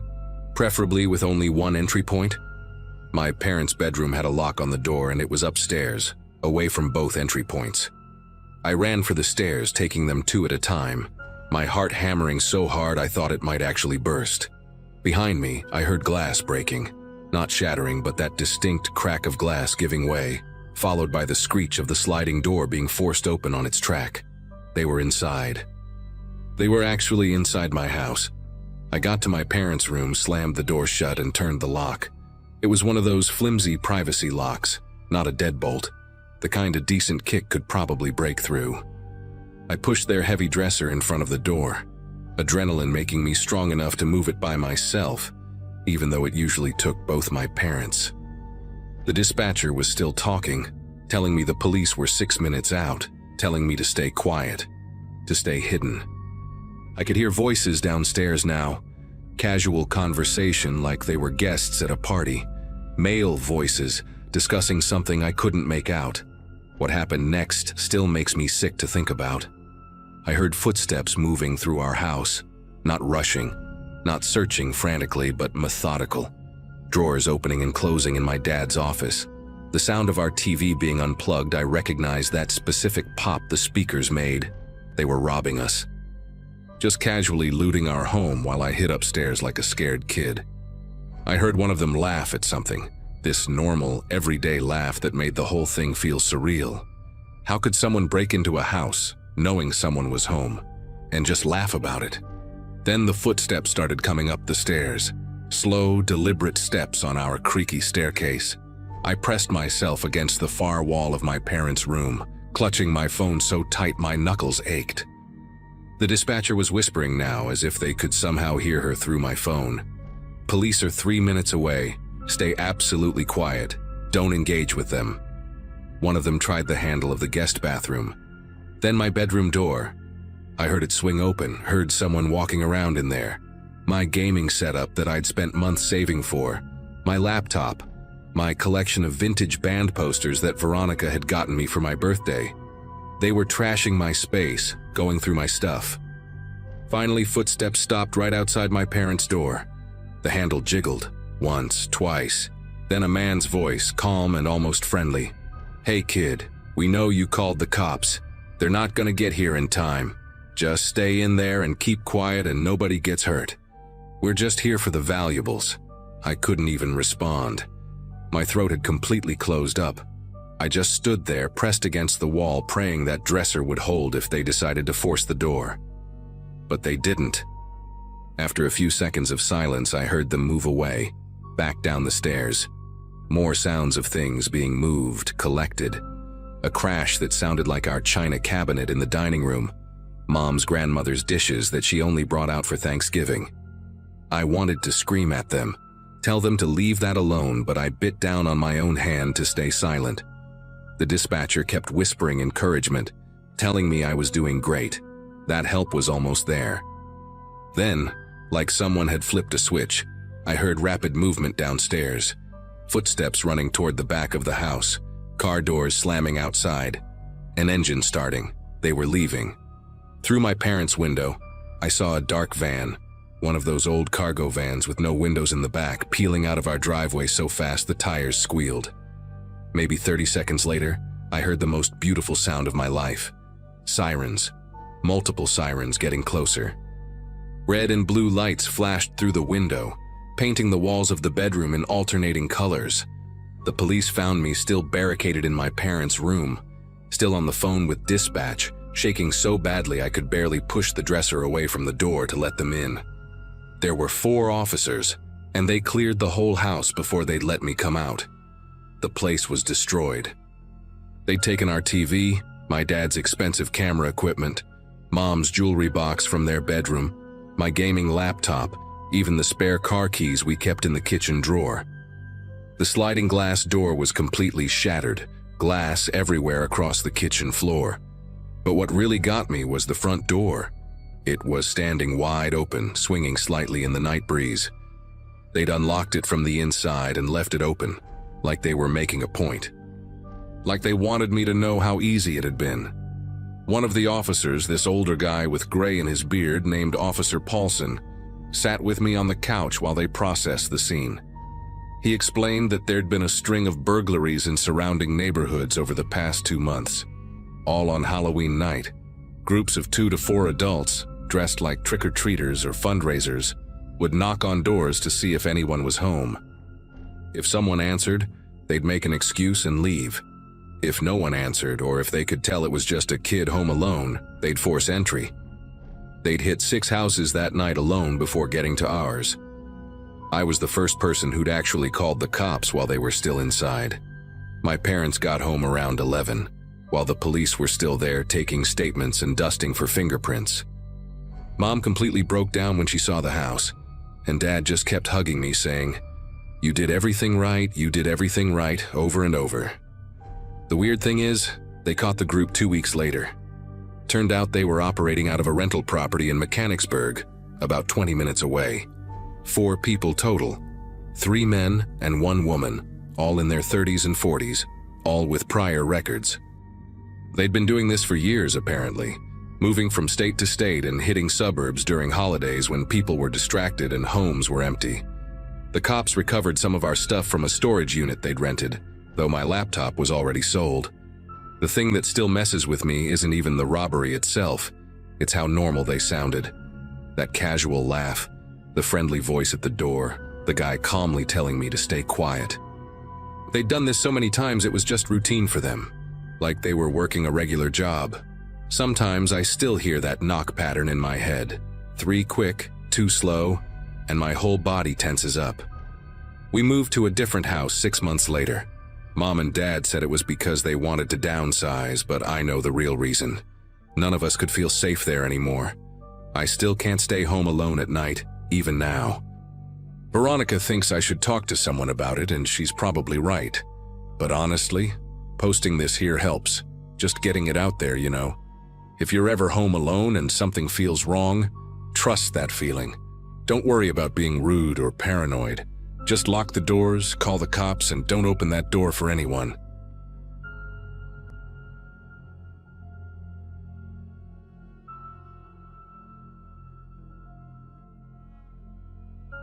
People always talk about Halloween like it's harmless. Costumes, candy, and too much sugar before bedtime.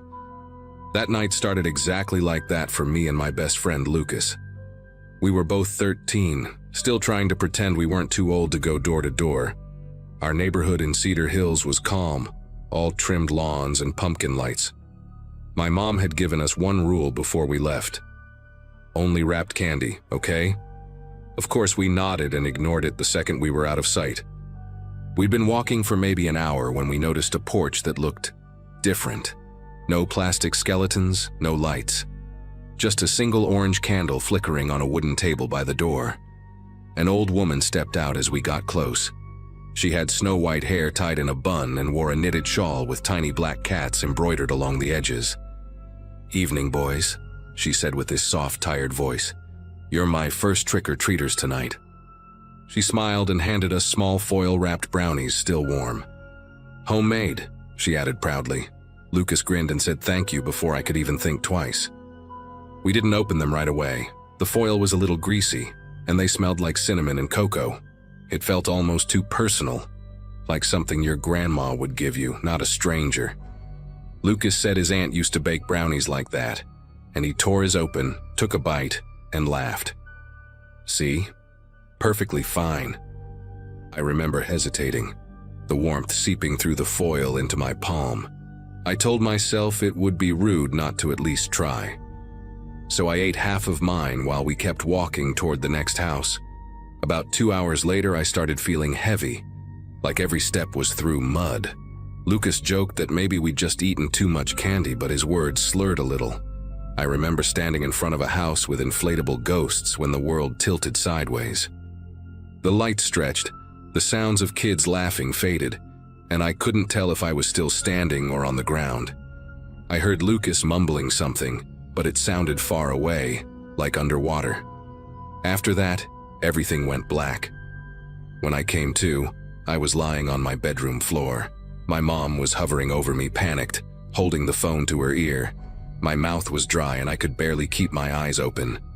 She said she'd found me collapsed near the front door when she got back from her shift. I tried to ask about Lucas, but my voice barely came out. She didn't even realize I'd gone out trick-or-treating alone. She thought he was home by then. That's when I saw the crumpled piece of foil on the floor beside me, and it hit me like a puzzle snapping together. The next morning, my mom told me Lucas had been taken to the hospital. His parents found him unconscious too in his driveway. The doctors said we were lucky. Whatever we'd eaten had been dosed with a strong sedative. Police came to ask questions, and I remember sitting on the couch trying to recall every detail about that woman's house. The candle, the shawl with the cats, the way she'd said, "You're my first trick-or-treaters tonight." I told them everything I could think of, but the more I talked, the more it felt like the edges of that memory were smudged. 2 officers drove around the block with my mom and me that afternoon. Every house looked normal. Plastic pumpkins, fake cobwebs, all the usual stuff. But when we got to the spot where I swore the old lady's house had been, there was nothing. Just an empty lot with overgrown weeds and a "for sale" sign half buried in dirt. The officer asked if I was sure, and I pointed to where the candle had been, the porch steps, everything. He just looked at me like he didn't want to say what he was thinking. That night, I couldn't sleep. My head throbbed, and I kept replaying the moment she handed us the brownies. I could still smell them, warm chocolate and cinnamon. I could even hear the faint clink of her bracelets as she moved. Around midnight, I heard footsteps outside my window. Slow, deliberate, crunching through leaves. I told myself it was a raccoon, but the steps stopped right beneath my window, and a shadow passed across the curtain. tall but hunched. I waited, holding my breath, until it moved away toward the street. The following morning, police cars were parked down the street again. They'd found something behind the empty lot, a cellar entrance hidden beneath rotted boards. Inside, there were shelves stacked with baking ingredients, dozens of foil-wrapped brownies, and children's costumes. One of the detectives told my mom quietly that there were also blankets, a lantern, and a small radio tuned to static. No one lived there, not anymore. The house had burned down years earlier after a gas leak. That lot had been empty ever since. When they showed me photos from the cellar, one detail hit me hard. On one of the shelves was a folded shawl with embroidered black cats, exactly like the one the woman wore. The detective said they were still testing fingerprints, but his expression told me they didn't expect to find anything living down there. Lucas and I were told we'd probably ingested just enough to knock us out, not enough to kill us. Whoever or whatever that woman was, she'd planned for a much longer night. A week later, the neighborhood was back to normal. Decorations came down, kids were back in school, and adults talked about it like some urban legend that had gotten out of hand. But I couldn't walk past that lot without feeling a chill. The candle table was gone, but the grass where it once stood never grew back. It stayed like a dark patch in the dirt, perfectly round, as if scorched. Every time I saw it, I swore I could smell that same mix of chocolate and cinnamon lingering in the air. It's been years now, and Halloween still makes me uneasy. I don't touch anything homemade, not even from people I trust. Sometimes, when the porch lights start flickering at night, I remember her voice, soft, almost motherly, telling us we were her first trick-or-treaters. My mom says trauma can play tricks on memory, that maybe I misremembered parts of that night. But I know what I saw. I know what I tasted. And I know that somewhere out there, someone else might still be handing out those same warm, foil-wrapped brownies.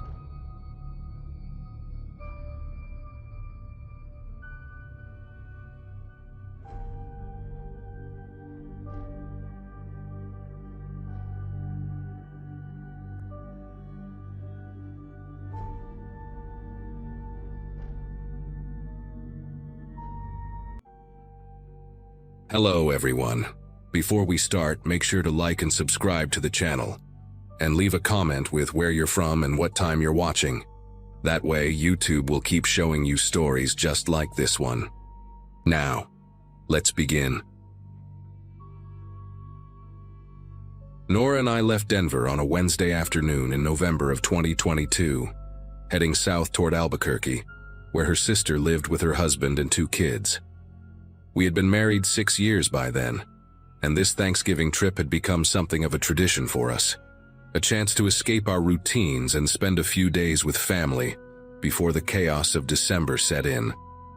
I had just clocked out from the warehouse where I had worked since finishing school back in 2014, and Nora picked me up right at the gate so we could hit the road without wasting any time. She was the planner between the two of us, the one who mapped out rest stops and calculated arrival times down to the minute, and she had a whole system for these drives. Cooler packed with sandwiches and fruit, thermos of black coffee, a playlist of true crime podcasts queued up on her phone. I loved watching her in those moments before a trip, the way she double-checked everything and made little notes in the margins of her printed directions. That afternoon she was wearing my old college sweatshirt and had her hair pulled back in a messy bun. And I remember thinking how lucky I was to have found someone who still made me smile after all those years together. She kissed me on the cheek as I slid into the driver's seat and told me we would be at her sister's place by sunrise. We crossed into New Mexico around 9 that evening, the landscape growing darker and more sparse with every mile south of Raton. The highway cut through hills and valleys that seemed to swallow the light, and there were stretches where the only thing visible was the white line at the edge of the road and the faint glow of distant ranch lights. Nora had dozed off somewhere around 10, her head tilted against the passenger window with my jacket rolled up beneath her cheek. I kept the radio on low, some local station playing old country songs interrupted by static whenever we passed through a dead zone. The temperature outside had dropped into the low 30s, and I could feel the cold seeping through the gaps in the car's old weather stripping. We were driving a Subaru Outback that had belonged to my father before he passed, and it had close to 200,000 miles on it but still ran like a dream. Around 11:30, somewhere on a lonely stretch of I-25 between Raton and Las Vegas, New Mexico, I noticed a pair of headlights in my rearview mirror approaching fast. A dark pickup truck pulled up alongside us, and the driver started honking his horn while gesturing frantically toward the back of our car. I slowed down and rolled my window part way, squinting against the cold wind that rushed into the cabin. The man in the truck was yelling something I could not quite make out, but he kept pointing at our rear tire and making a slashing motion with his hand. Nora stirred awake beside me, blinking in confusion as she tried to understand what was happening. I told her someone was flagging us down, said it looked like we might have a flat or something dragging underneath. She rubbed her eyes and leaned forward to peer out the windshield at the truck that had now pulled ahead of us. The driver had his hazards on and was slowing to a stop on the wide shoulder about 50 yards up the road. I remember hesitating for just a second, something in my gut telling me to keep driving, but the logical part of my brain took over. If we really did have a flat tire, driving on it would destroy the rim and leave us stranded in an even worse spot.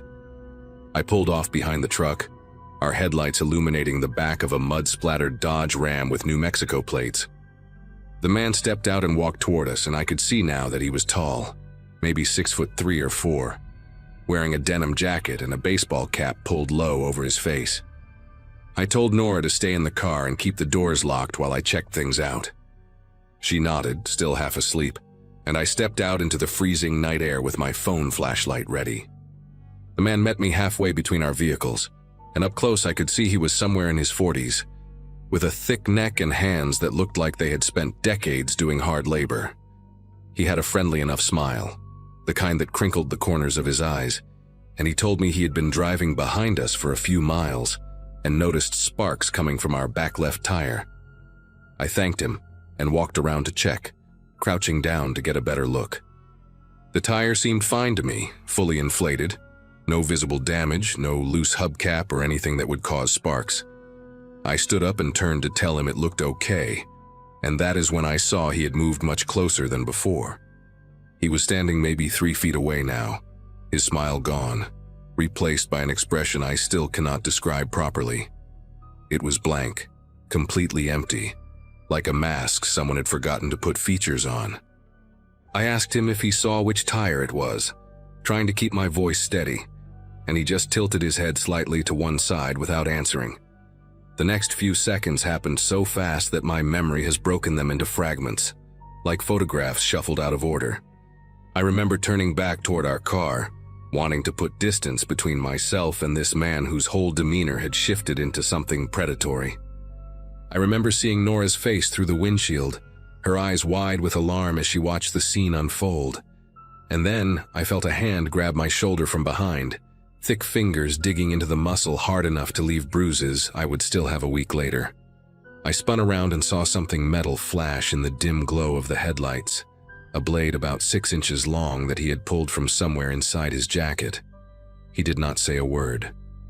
He just swung at me in a horizontal arc aimed at my throat, and the only reason he missed was because I stumbled backward and tripped over my own feet. I hit the gravel hard, the impact knocking the wind out of me, and I heard Nora scream from inside the car. The man stepped over me like I was nothing more than an obstacle, his boots crunching on the frozen ground as he walked calmly toward the driver's side door, where Nora was fumbling with her phone. I scrambled to my feet, yelling for her to run, to get out the other side and run into the darkness where he could not follow. But she was panicking, her fingers not cooperating as she tried to unlock her phone and call for help. The man reached the car and slammed his fist against the window so hard, I thought the glass would shatter. Nora screamed again, and finally threw herself across the center console toward the passenger door. But she was tangled in the seatbelt she had forgotten to unbuckle. I ran at him from behind, not thinking, just reacting on pure adrenaline and terror. I tackled him around the waist and we both went down onto the pavement, the knife skittering out of his grip and sliding somewhere beneath our car. He was stronger than me, much stronger, and within seconds he had flipped our positions and pinned me to the ground with his knee on my chest. His face was inches from mine, and I could smell cigarette smoke and something sour on his breath as he wrapped both hands around my throat. The world started going gray at the edges, sounds becoming muffled and distant, and the last thing I saw before my vision tunneled was Nora finally bursting out of the passenger door and running toward the empty highway. Then his weight suddenly lifted off me, and I heard his footsteps pounding away in the direction she had gone. I lay there gasping for air, my throat burning and my vision slowly coming back into focus. Every breath felt like swallowing broken glass, and when I tried to call out for Nora, only a rasping whisper came out. I forced myself onto my hands and knees, then staggered upright using the side of our car for support. The highway stretched out in both directions, empty and silent except for the wind howling across the open plain. I could not see Nora. I could not see the man. The darkness beyond our headlights was absolute, a wall of black that could have been hiding anything. I stumbled forward, following the direction I had seen her run, my legs barely cooperating as the adrenaline started to fade and the pain set in. I called her name over and over, my voice getting stronger with each attempt, but the only answer was the wind. About 200 yards from the car, I found her shoe, a white sneaker she had been wearing since we left Denver, lying on its side in the middle of the road. I picked it up and kept walking, kept calling, kept praying to a God I had not spoken to in years. I found her maybe 50 yards further, just off the shoulder where the gravel gave way to scrub brush and frozen dirt. She was lying on her back, completely still, her eyes open and staring at the stars. The front of her sweatshirt, my old college sweatshirt, was dark and wet in a way that I understood immediately but refused to accept. I dropped to my knees beside her and grabbed her hand, and it was still warm, still felt like her, but there was no pulse beneath my fingers. I kept saying her name, kept telling her to wake up, kept promising that help was coming and everything would be okay. But she did not blink. She did not breathe. The wound across her throat was deep, almost surgical in its precision, and the blood had already stopped flowing because there was none left to flow. I do not know how long I knelt there holding her hand in the freezing dark. It could have been 5 minutes or an hour. Time had stopped meaning anything at all. At some point, I became aware of headlights approaching from the north, a semi-truck that slowed as it passed our abandoned car, and then pulled onto the shoulder when the driver saw me kneeling in the brush. He was a heavy-set man in his 60s named Hank, and he called 911 while wrapping his own jacket around my shoulders because I had started shaking so violently I could barely speak. The police arrived first, 2 state troopers in separate vehicles with their lights painting the desert in alternating flashes of red and blue. Then came the ambulance, then more police, then a detective in an unmarked sedan who introduced himself as Sergeant Philip Reeves. I told them everything I could remember, my voice hollow and mechanical as I described the truck, the man, the fake warning about our tire. They took photographs of the bruises on my throat, the scrapes on my palms from hitting the gravel, the shoe I was still clutching in my hands like some kind of talisman. Someone draped a thermal blanket over me and guided me to the back of an ambulance where a paramedic checked my vitals and shined a light in my eyes. I watched from there as they set up a perimeter around Nora's body, as they photographed the scene from every angle, as they eventually covered her with a white sheet that seemed to glow against the dark ground. I kept expecting to wake up, kept waiting for the nightmare to end and find myself back in our apartment with Nora beside me, complaining that I had stolen all the blankets again. But the cold was too real, the pain in my throat too sharp, the image of her empty eyes burned too permanently into my memory. The investigation moved faster than I expected, though the days and weeks that followed are mostly a blur of police stations and funeral arrangements and phone calls I do not remember making. The pickup truck was found abandoned 2 days later at a rest stop near Santa Fe, wiped clean of fingerprints but not clean enough to erase everything. Forensic technicians pulled DNA from a cigarette butt in the ashtray and a partial fingerprint from the rearview mirror that the killer had missed. They matched both to a man named Boyd Driscoll, 44 years old. with a record of assault charges in 3 different states and a warrant out of Texas for a similar attack on a couple near Amarillo 2 years earlier. That couple had survived, barely, because another driver happened to pull over before Driscoll could finish what he started.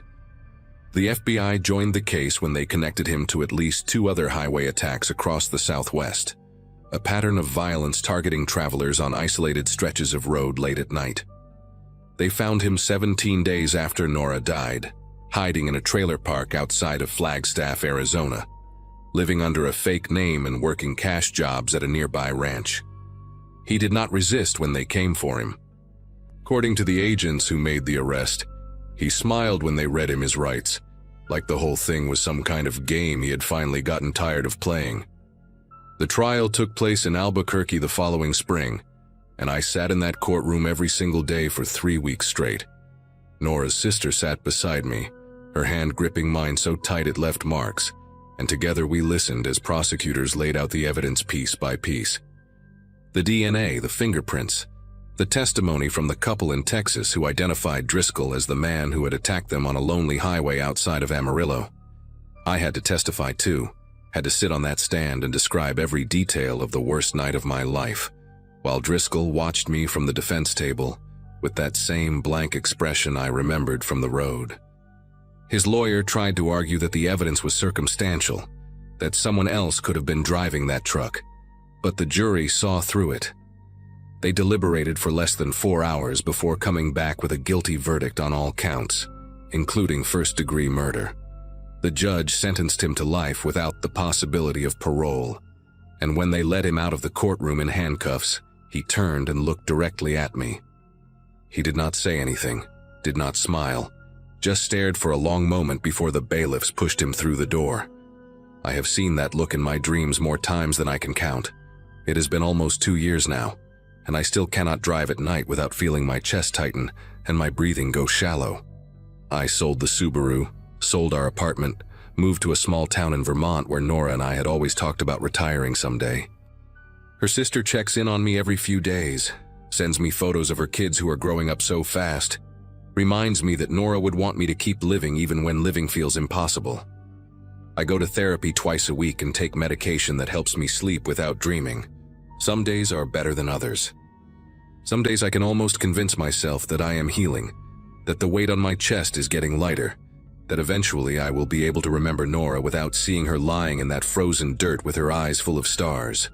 But then I will hear a car horn honk unexpectedly, or see a dark pickup truck in a parking lot, or notice someone walking a little too close behind me, and all of it comes rushing back like it happened yesterday.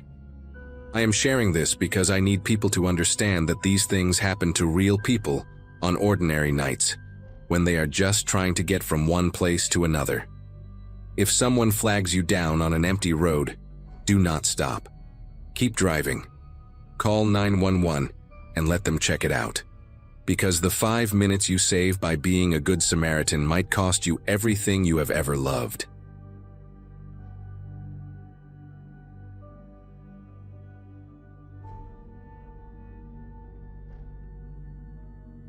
Carla had been asleep for the last hour when everything changed. We were driving from Portland down to Sacramento for her cousin's wedding, a long haul we had decided to tackle in one shot to save money on a motel. She and I graduated together from Oregon State in 2015, got married 2 years later, and between her nursing shifts and my work as an electrician, we rarely found time for road trips anymore. That Thursday morning we left before sunrise, loaded the Subaru Outback with snacks and luggage, and watched the Pacific Northwest fade into California's Golden Hills. September had brought that perfect kind of weather, where the sun warms everything without making you sweat, and I drove with the window cracked open, listening to a true crime podcast while Carla napped with her head against the glass.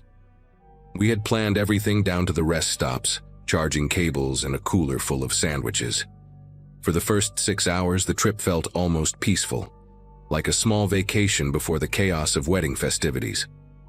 We were somewhere past Redding, deep into that desolate corridor where gas stations become rare, and the landscape turns to dry brush and brown hills, when I noticed the man on the shoulder.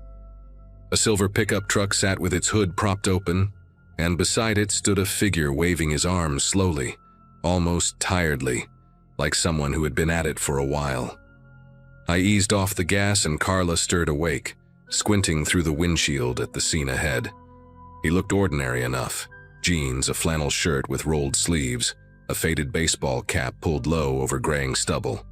Maybe mid-40s, with the kind of weathered face you see on guys who work outdoors. His truck had California plates and a gym bag sat at his feet.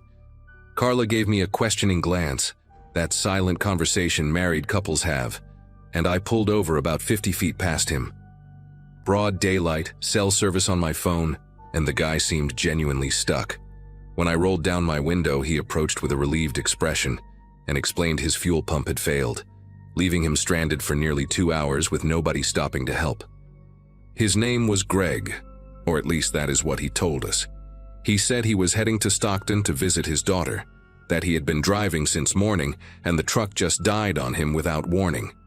The way he spoke seemed calm, polite even, with a slight southern drawl that made him sound friendly. He asked if we could give him a ride to the next town with a mechanic, maybe 20 or 30 miles down the road. Carla looked at me, and I could see her doing the mental math. Daylight, public highway, 2 of us versus 1 of him. I told Greg to grab his bag and hop in the back seat. He thanked us repeatedly, almost too much, and settled in behind Carla with his gym bag on his lap. As I pulled back onto the interstate, I caught a glimpse of him in the rear-view mirror, adjusting his cap and looking out the window. Nothing alarming, nothing strange. Just a guy who got unlucky with car trouble, or so I convinced myself in that moment. The first 15 minutes passed without incident. Greg made small talk about the weather, asked where we were headed, and mentioned he used to work construction before his back gave out. Carla, always the friendly one, engaged him with questions about his daughter, and he answered with the kind of vague details that seemed normal at the time. She was in college studying something with computers, lived with her boyfriend in an apartment near downtown. He spoke slowly, deliberately, and I noticed he kept glancing at my phone mounted on the dashboard, watching the GPS map as it tracked our route south. At some point, he asked how far we were from the next exit, and when I said about 12 miles, he nodded and went quiet. Carla shot me a look through the corner of her eye, the kind that said she was paying attention too. The silence in the car grew heavier, and I found myself gripping the steering wheel tighter than necessary, though I could not pinpoint exactly why. Things shifted when we approached the exit for a small town called Cottonwood. I signaled to take the off-ramp, figuring this would be a good place to drop Greg off and let him find a mechanic or call a tow truck. But before I could merge into the exit lane, his voice came from the back seat, sharper than before. "Keep going straight," he said. "This town is no good. Nothing open on Thursdays." I glanced at Carla, who had turned slightly in her seat to look at him. I told Greg this was the exit he had asked for, the next town with services, but he shook his head and insisted we continue to the one after. Something about a friend who worked at a garage there, someone who would give him a deal. His tone had changed, the friendly drawl replaced by something flatter, more insistent. I missed the exit, merging back into the flow of traffic, and watched in the mirror as Greg settled back into his seat with his hands resting on the gym bag. Carla reached over and squeezed my knee, a silent message that I understood completely. The next 20 minutes felt like hours. Greg started giving directions unprompted, telling me which lane to stay in, pointing out upcoming signs as if I could not read them myself. When I mentioned that the GPS showed a rest stop ahead with gas stations and food, he dismissed it immediately, saying those places were overpriced tourist traps and we should keep moving. His voice carried an edge now, not quite threatening, but firm in a way that left no room for discussion. Carla tried to ease the tension by offering him a bottle of water from our cooler, but he declined without looking at her, his eyes fixed on the road ahead. I noticed his right hand had slipped inside the gym bag, resting there casually, and my mind started racing through possibilities I did not want to consider. We were in the middle of nowhere, miles from any town, with a stranger in our back seat who no longer seemed interested in being dropped off anywhere. I decided to test him. I announced that we needed gas, that the tank was getting low, and I would have to stop at the next station regardless of his opinion on tourist traps. Greg leaned forward between the seats, close enough that I could smell cigarette smoke on his clothes, and looked at the fuel gauge on the dashboard. "You got enough to make it another 40 miles, he said, his voice low and steady. "Trust me, there is a better spot up ahead. Cleaner bathrooms, cheaper gas, you will thank me." The way he said it was not a suggestion. Carla had gone rigid in her seat, her hand still on my knee but gripping harder now. I kept driving, my mind working through options that all seemed to end badly. If I pulled over and demanded he get out, what would he do? What was in that bag? The highway stretched ahead, empty and endless. No other cars in sight, just brown hills and dead grass under a sky that suddenly looked too big and too indifferent. I thought about my phone, about calling 911, but Greg was right there, watching everything, and I could not risk making him feel cornered. He started talking about his life, unprompted, in a way that felt like a warning wrapped in conversation. He mentioned he had done time, casually, like he was discussing the weather. Said he had made mistakes when he was younger, got mixed up with the wrong people, spent a few years in a facility up north. "People judge you for your past," he said, staring at the back of Carla's head. "They see a record, and they think they know who you are. But sometimes a man just needs a break, you know? Sometimes he just needs people to help him get where he is going, without asking too many questions." Carla nodded slowly, not turning around, and I could see her chest rising and falling faster than normal. I mumbled something agreeable, playing along, buying time. Greg smiled at that, a brief flash of teeth in the rearview mirror, and patted the gym bag on his lap like it was a pet. "You two seem like good people," he continued. "Smart people. The kind who understand that some situations are better handled quietly." I felt sweat forming on my palms despite the air conditioning blowing cold, and I realized with horrible clarity that we were completely at his mercy. We had been driving for another 15 minutes when I spotted something ahead that changed everything.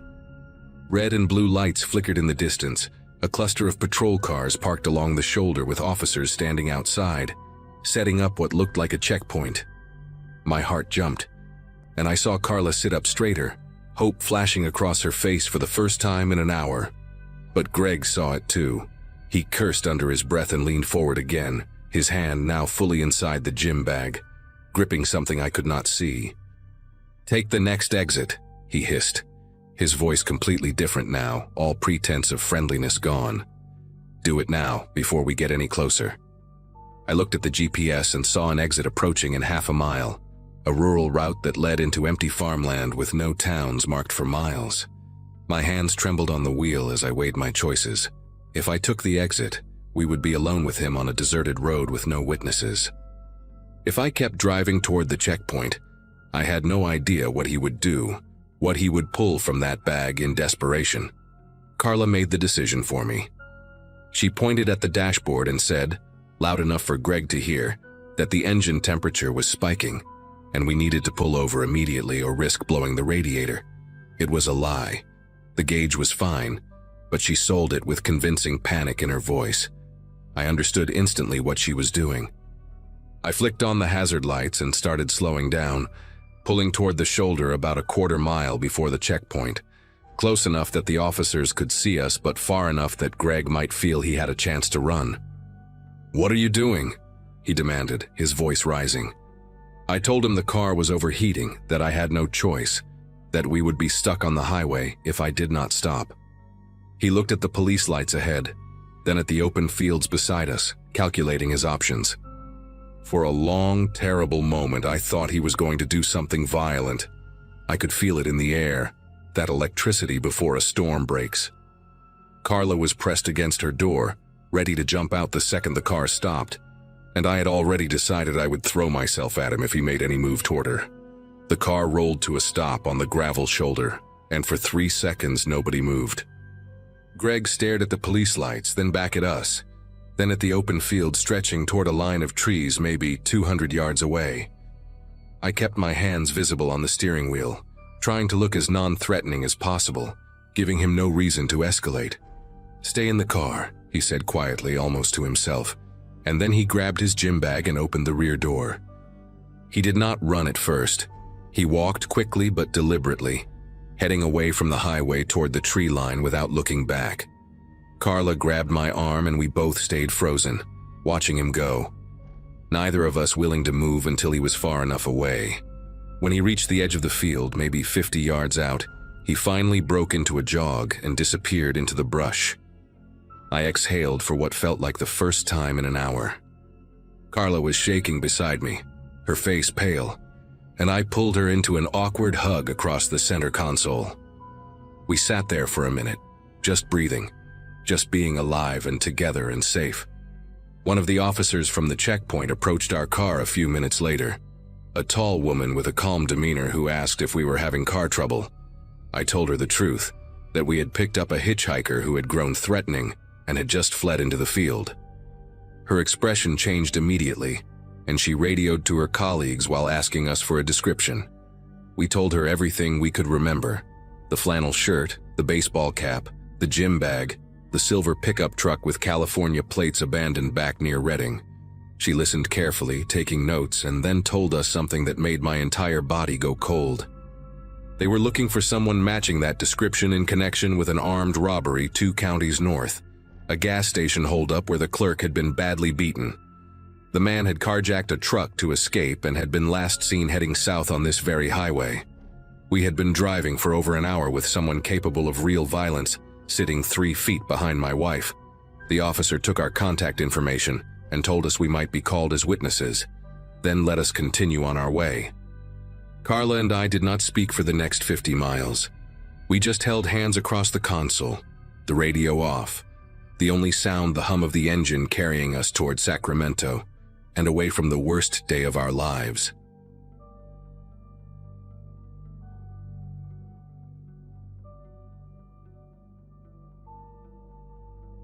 Corey swore he could drive through anything, and we were all dumb enough to believe him. March 2023, spring break, and our little group had been on the road for almost 9 hours. Me riding shotgun, Corey behind the wheel of his dad's old Suburban, his girlfriend Megan in the middle row, and Dante and Lila crammed in the back with all our bags. We had graduated together the year before, class of 2022, and this Austin trip was supposed to be our big farewell before adult life pulled us apart. The plan seemed brilliant at the time. Drive through the night, skip the motel, save $100. The weather had started getting ugly somewhere past the Texas-Oklahoma border, but Corey just turned up the radio and Dante cracked open a bottle of whiskey he had smuggled from his older brother's cabinet. I took a drink when it came my way, felt the burn go down my throat, and laughed at something stupid Lila said. We were young, we were together, and the storm outside felt like nothing more than background noise to our little adventure. The rain got heavier around midnight. I was sitting in the front passenger seat, watching the windshield wipers struggle to keep up. The road we were on, some state highway I cannot even remember the number of now, was pitch black except for our headlights. No street lamps, no other cars, just endless darkness on both sides. Corey had been driving for almost 5 hours at that point, and I noticed his eyes were getting heavy. He kept rubbing his face and rolling down the window to let the cold air hit him. Megan suggested we pull over somewhere and rest for a few hours, but Corey waved her off. Said we were only 3 hours out, that stopping now would be stupid when we were so close. Dante laughed from the back and made some joke about Corey being a lightweight, and that was when Corey grabbed the whiskey bottle and took a long drink just to prove a point. I should have said something. I should have grabbed the wheel or demanded we stop. But I just sat there, watching the rain pound against the glass, telling myself we would be fine. Around 1 in the morning, Lila fell asleep against the window in the back. Megan had dozed off too, her head resting on a bundled-up jacket. Dante was scrolling through his phone, the blue light making his face look ghostly in the darkness. I remember feeling my own eyelids getting heavy, that dangerous pull of sleep when you have been awake too long. The heater was blasting, the car was warm, and the sound of the rain had turned into this constant white noise that made everything feel dreamlike. I pinched my arm a few times to stay alert, kept checking on Corey. He was blinking too much, that rapid flutter people do when they are fighting to stay conscious. I asked him if he wanted me to take over, told him I could drive the rest of the way. He shook his head, said he was fine, said we were almost there. The GPS showed 2 hours and 40 minutes remaining. I remember that number exactly because I stared at it, wondering if we would actually make it. The curve came out of nowhere. 1 second we were on a straight stretch of highway, and the next the road bent sharply to the left. There was a yellow warning sign, I think, but the rain was coming down so hard that Corey did not see it until we were right on top of it. He yanked the wheel, overcorrected, and suddenly the Suburban was sliding sideways across the wet asphalt. I heard Megan scream from behind me, this piercing sound that cut through everything. The tires made a horrible squealing noise as Corey tried to regain control, pumping the brakes the way you are not supposed to do on a slick road. Time stretched out in that weird way it does during a crisis. I could see every drop of rain frozen in the headlights, could feel my body pressing against the seatbelt as we spun. Then we hit the guardrail on the right side of the road, and the impact threw me forward so hard, I thought my chest would cave in. The car did not stop at the guardrail. We went through it or over it, I still do not know which. All I remember is the sensation of falling, this sickening drop in my stomach as the Suburban left the road entirely. We rolled at least twice, maybe 3 times. Glass shattered everywhere. I heard Dante yelling something, heard metal crunching and twisting around us. My head slammed against the window, against the dashboard, against something hard that split my forehead open. Everything was spinning, tumbling, a chaos of sounds and pain and absolute terror. When the car finally stopped moving, we were upside down in a ditch, the engine still running, the headlights pointing at nothing but mud and broken branches. I was hanging from my seatbelt, blood dripping from my face onto the ceiling below me, and for a few seconds I could not hear anything except a high-pitched ringing in my ears. The first thing I became aware of after the ringing faded was Megan crying. Not screaming anymore, just these broken, gasping sobs that sounded like she could not catch her breath. I called out to Corey, but he did not answer. His body was slumped forward, held in place by his seatbelt, and his arms were dangling limp toward the crushed roof beneath us. I could see blood on his face, a lot of it, but I could not tell where it was coming from. My hands were shaking so bad I could barely find my seatbelt buckle. I kept pressing the button, over and over, but it was jammed or bent or something. The rain was still pounding outside, coming in through the broken windows, mixing with the blood on my face. I finally got my belt undone and dropped hard onto the ceiling, landing on broken glass and pieces of plastic from the dashboard. The pain in my shoulder hit me then, this sharp burning sensation that made me want to throw up. I think I dislocated it in the crash, but I did not know that yet. All I knew was that something was very wrong with my left arm. I crawled toward Corey first because he was closest. The whole front of the car was caved in, the steering wheel pressed up against his chest in a way that made my heart seize up. I grabbed his face, slapped his cheek a few times, kept saying his name like that would somehow wake him up. His eyes were closed, and there was a deep gash running from his hairline down to his eyebrow, blood pumping out in a steady rhythm that scared me more than anything. He was breathing, though. I could see his chest rising and falling in shallow little movements. Behind me, I heard Dante groaning and Lila calling out for help, her voice high and panicked. Megan had stopped crying and gone quiet, which was almost worse. I did not know what to do, did not know who to help first. We were in the middle of nowhere, upside down in a ditch, and none of us had any idea if help was coming or if we would just bleed out there in the dark. Dante managed to kick out the back window. I heard the glass give way and then saw him crawling out into the mud, dragging himself on his elbows because something was wrong with his legs. He was cursing the whole time, a steady stream of words I could barely make out through the rain. I turned back to check on Megan, and that was when I saw her arm. It was bent at an angle that arms do not bend, the bone pushing up against the skin like it was about to break through. She was conscious, but her eyes had this glazed, faraway look, like her brain had shut down to protect her from the pain. Lila was the least injured somehow, just cuts and bruises from what I could see.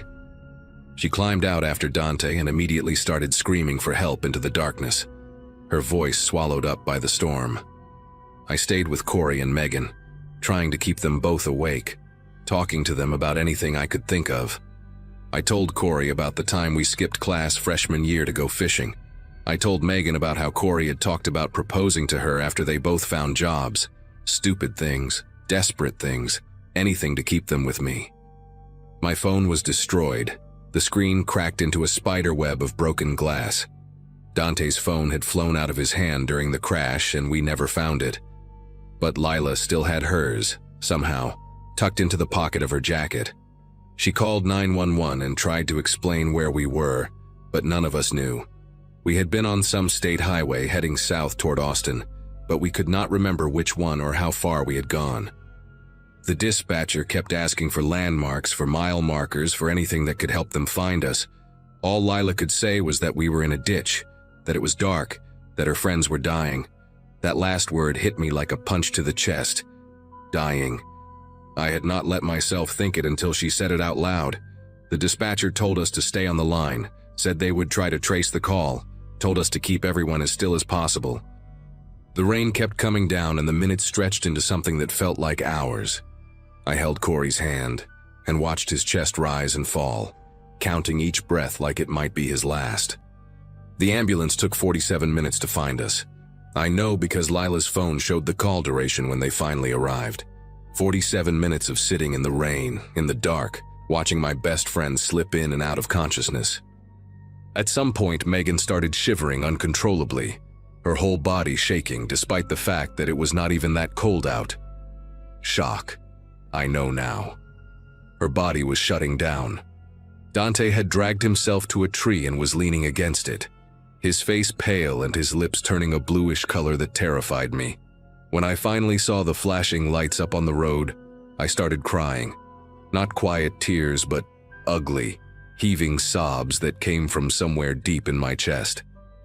The paramedics had to rappel down into the ditch because it was too steep for a stretcher.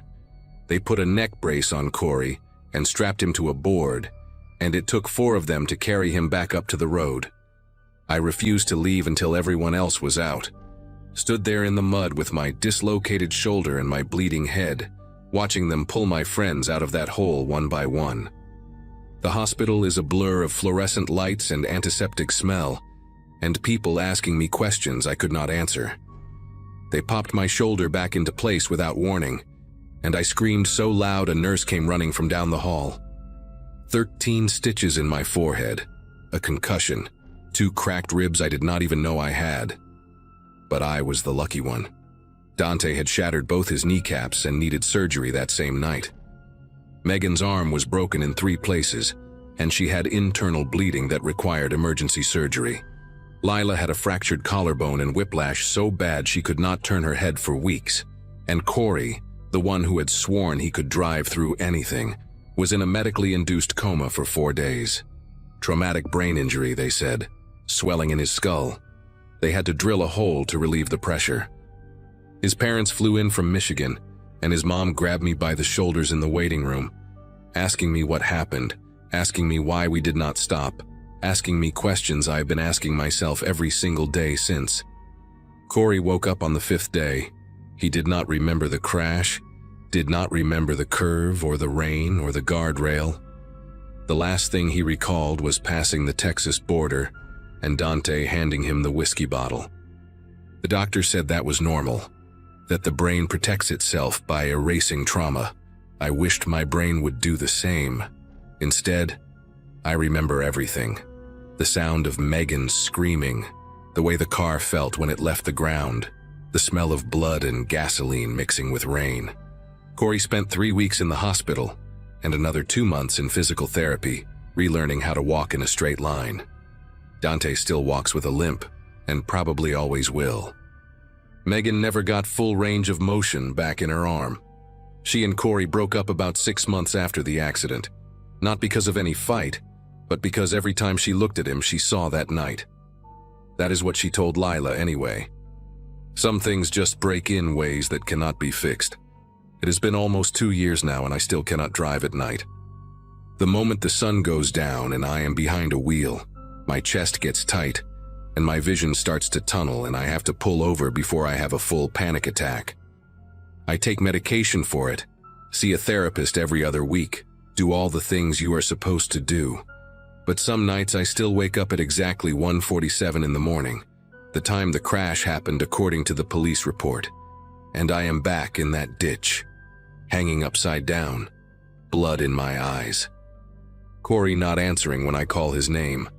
The five of us do not really talk anymore, not because anyone is angry, but because being together means remembering, means looking at Dante's limp or Megan's stiff arm, or the scar on my forehead and reliving the worst night of our lives. We saved $100 by not stopping at that motel. We saved $100 and it cost us everything else. I tell this story now because I need someone to understand that it can happen to you. One bad decision, one moment of thinking you are invincible, and suddenly you are upside down in the dark, wondering if you are going to die. Pull over. Get the motel. It is not worth it. Nothing is worth it.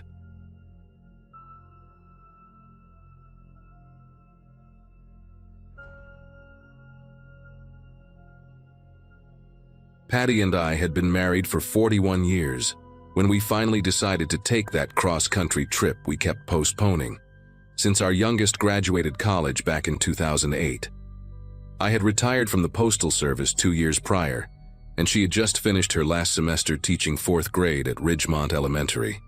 Our granddaughter Ellie was turning 5 in Arizona, and our son Craig kept insisting we make the drive out instead of flying.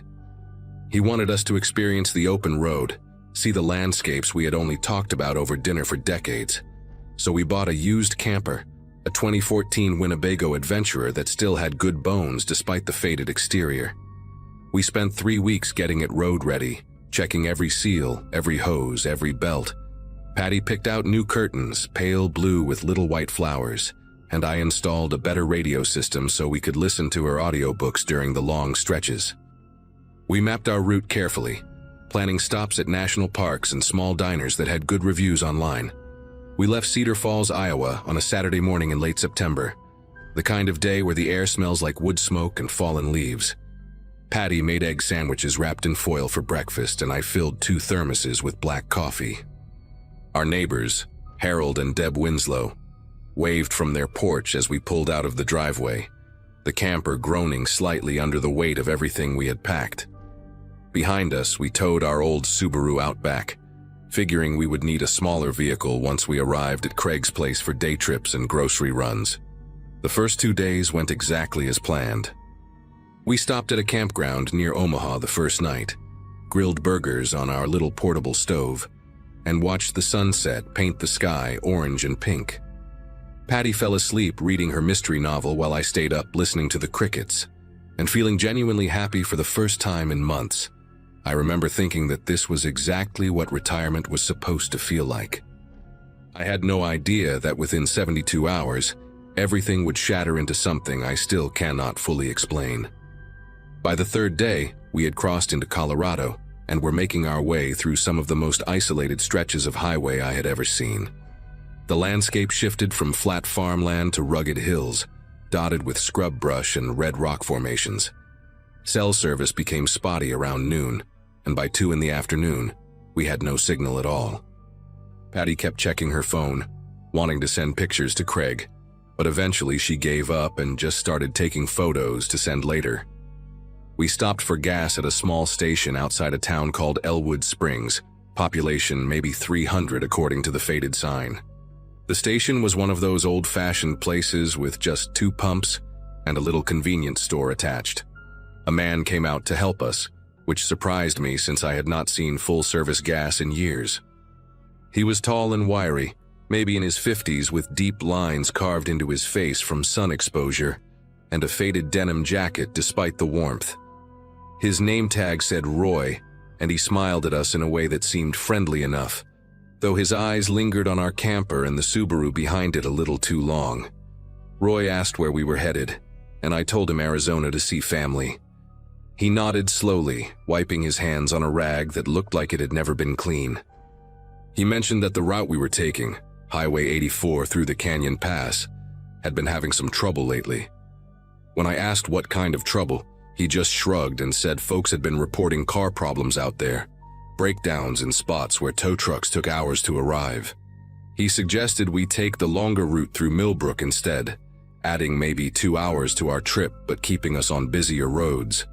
Patty and I exchanged a look. We had planned this route specifically because of the scenic views through the canyon, and 2 extra hours meant arriving at Craig's place well after dark. I thanked Roy for the advice but told him we would stick to our original plan. He did not argue, just handed me my receipt and said to be careful out there.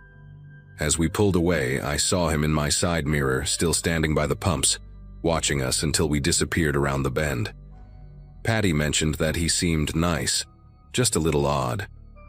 I agreed, though something about the encounter sat uneasy in my chest, a feeling I pushed aside because I did not want to ruin the mood of our trip. Highway 84 wound through the canyon like a gray ribbon draped over ancient bones. The rock walls rose on either side of us, striped with layers of orange and brown and deep purple, where the shadows pooled. Patty had her window down, snapping pictures every few minutes, marveling at formations that looked like castles, or sleeping giants depending on how the light hit them.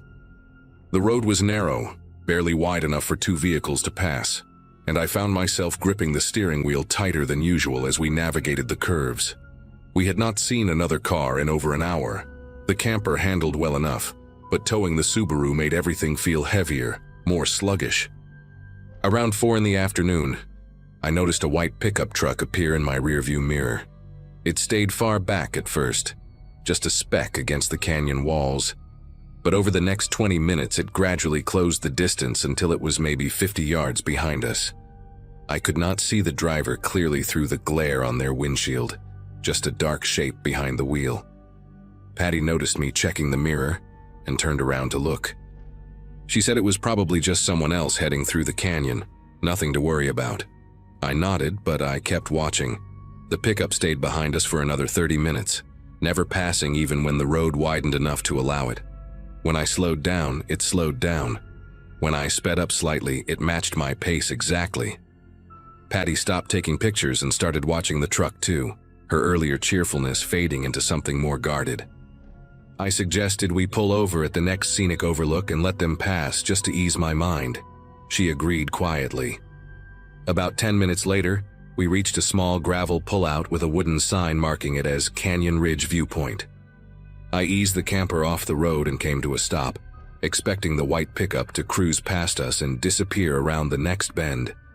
Instead, it slowed down as it approached, almost to a crawl, and I got my first clear look at the driver. He was a younger man, maybe mid-30s, with a shaved head and a thick beard that covered most of his face. He wore dark sunglasses even though the sun was already dipping behind the canyon walls. He stared directly at us as he passed, his head turning to follow our position, and I saw his lips move like he was saying something or maybe counting. Then he accelerated and vanished around the curve ahead. Patty grabbed my arm and asked if I saw that, if I saw the way he looked at us. I told her yes, I saw it. We sat there in silence for a long moment, the engine idling, the wind whistling through the canyon like a low moan. I wanted to turn around. I told Patty we should head back to Elwood Springs, find a place to stay for the night, and take the alternate route in the morning. But she pointed out that we had already driven over an hour into the canyon, and going back would mean losing most of the daylight we had left. The map showed a small town called Hadley about 45 minutes ahead, and she suggested we push through, get to Hadley, and stop there instead.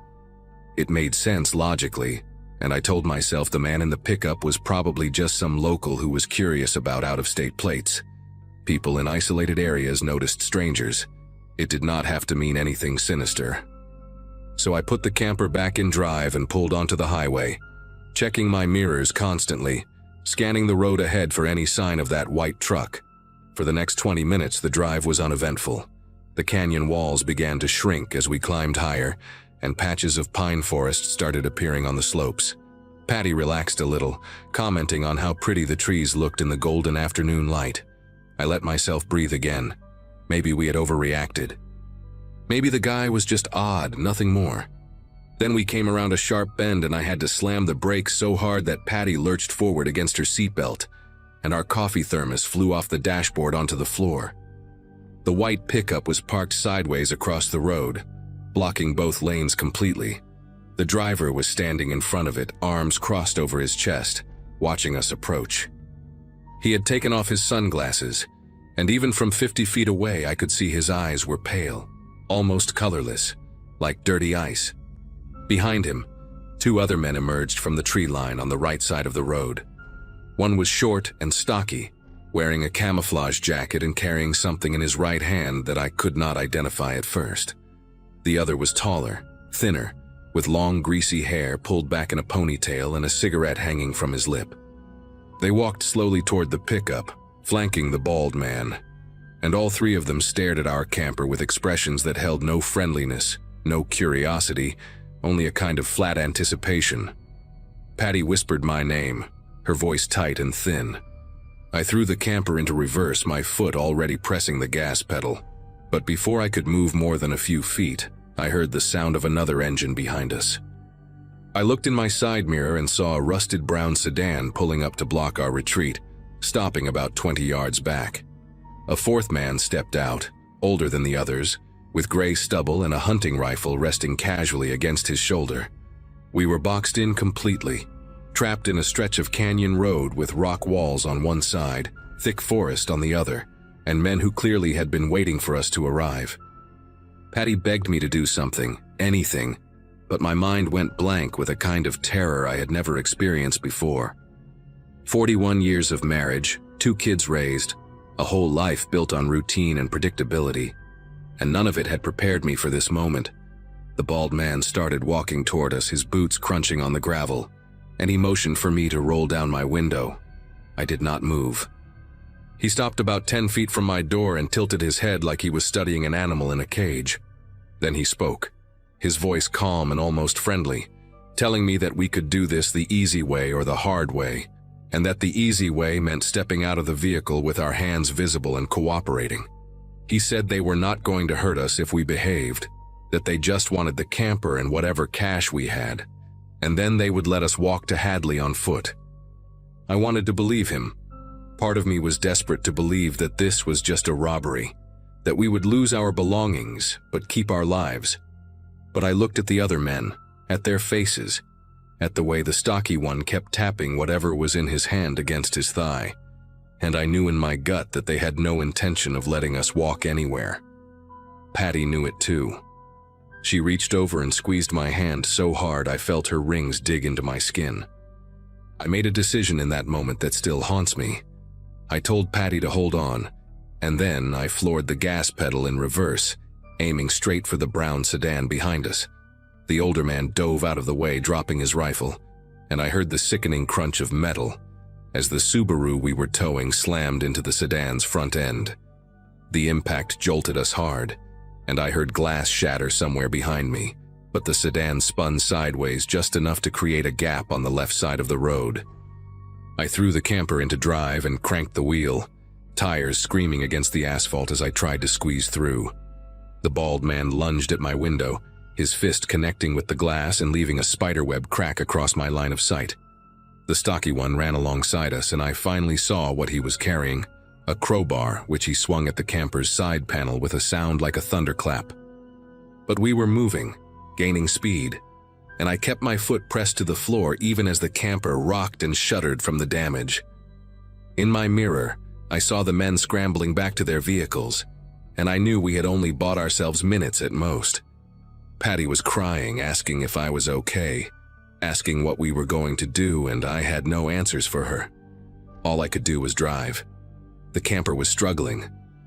Whatever damage the collision had caused, I could feel it in the way the steering pulled hard to the right, and the engine made a grinding noise that had not been there before. The Subaru behind us was dragging badly, one of its front tires blown out and scraping against the pavement in a shower of sparks. I knew we could not keep going like this for long. Patty checked her phone again, praying for a signal, but there was nothing. The road climbed higher, twisting through dense pine forest now, the canyon walls long behind us. I checked my mirrors every few seconds, expecting to see headlights, but the road behind us stayed dark. Maybe we had disabled their vehicles enough to slow them down. Maybe they had given up. I did not believe either possibility, but I let myself hope. About 15 minutes later, the camper started shuddering violently, and a horrible burning smell filled the cab. Patty pointed at the temperature gauge, which had climbed all the way into the red. The radiator must have been damaged in the collision. I had no choice but to pull over before the engine seized completely. I found a dirt road that branched off the highway, partially hidden by overgrown brush, and I turned onto it, driving about a quarter mile until we were out of sight from the main road. Then I killed the engine and we sat there in the sudden silence, listening to the ticking of hot metal and the distant sound of wind moving through the trees. I told Patty we needed to abandon the camper. On foot, in the dark, we might have a chance of hiding until morning, and then we could find our way to Hadley or flag down a passing car. She did not argue. We grabbed what we could carry quickly: water bottles, a flashlight, her phone even though it was useless, my wallet with our cash and cards. I thought about the Subaru, but one look at its mangled front end told me it was not going anywhere. As we climbed out of the camper, the forest around us felt enormous and alive, every rustle of leaves making my heart pound. We started walking deeper into the woods, away from the dirt road, trying to move quietly through the underbrush. Patty held my hand so tight I could feel her pulse racing against my palm. We walked for maybe 20 minutes, stumbling over roots and rocks in the fading light, until we found a small ravine with a rocky overhang that offered some concealment. We crawled underneath and pressed ourselves against the cold stone, barely breathing, waiting. The darkness came fast, swallowing the forest in shades of black and gray. And then, from somewhere back toward the highway, I heard the sound of engines. More than one. They had found us, or at least found where we had turned off. Patty buried her face against my shoulder to muffle any sound, and I wrapped my arms around her, feeling her whole body tremble. Headlights flickered through the trees in the distance, sweeping back and forth like searchlights, and I heard men's voices calling out to each other, though I could not make out the words. We stayed under that overhang for hours. I do not know exactly how long because time stopped making sense in the darkness. At some point, the voices faded and the headlights disappeared, but neither of us dared to move. Patty fell into a kind of fitful half-sleep against my chest, whimpering softly every few minutes, and I stayed awake watching the shadows for any sign of movement. My legs cramped. My back ached from pressing against the stone. Mosquitoes found us and bit every inch of exposed skin, but I did not swat at them because even that small motion seemed too risky. Around what I guessed was 3 or 4 in the morning, I saw an orange glow rising above the tree line in the direction where we had left the camper.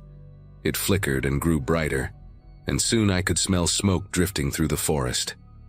They were burning it, destroying any evidence of what they had tried to do, or maybe just taking out their anger on our belongings since they could not find us. I held Patty tighter and watched the glow pulse against the sky until it finally began to fade with the first gray light of dawn. When the sun came up enough to see clearly, we crawled out from our hiding spot, stiff and exhausted and covered in dirt and bug bites. We started walking east, toward where I thought the highway should be, moving slowly and stopping every few minutes to listen for any sounds of pursuit. It took us almost 4 hours to reach a paved road, and another hour of walking along its shoulder before a truck driver spotted us and pulled over. His name was Glenn Barker, and he was hauling lumber down to Phoenix. He took one look at us, dirty and scratched up and clearly terrified, and told us to get in without asking any questions. He drove us straight to the sheriff's station in Hadley, and from there everything became a blur of statements and interviews and phone calls to Craig, who drove through the night to be with us. The police found our camper 2 days later, burned down to the frame in the spot where we had abandoned it. The Subaru was discovered about 6 miles away, stripped of its plates and anything valuable, left on the side of a logging road. They arrested a man named Wesley Grubb 3 weeks later, the bald one with the pale eyes, after he tried to pull the same scheme on another couple passing through. He had a record going back 20 years, armed robbery, assault, vehicle theft, and he was linked to at least 2 other disappearances in that region where the victims were never found. The other men scattered and were never identified, at least not that the police ever told us. Wesley never confessed to anything, never explained what they had planned to do with us if we had cooperated that day on the canyon road. I think about it sometimes, late at night when Patty is asleep beside me and the house is quiet. I think about what would have happened if I had not slammed that gas pedal in reverse, if I had believed his lie about letting us walk to Hadley. We would be 2 more names on a list of people who vanished on a lonely stretch of highway, and our son would have spent the rest of his life wondering what happened to his parents. We never took another road trip after that. The Winnebago was gone, and neither of us had any desire to replace it. Some roads are not meant to be traveled, and some memories cannot be left behind no matter how far you drive.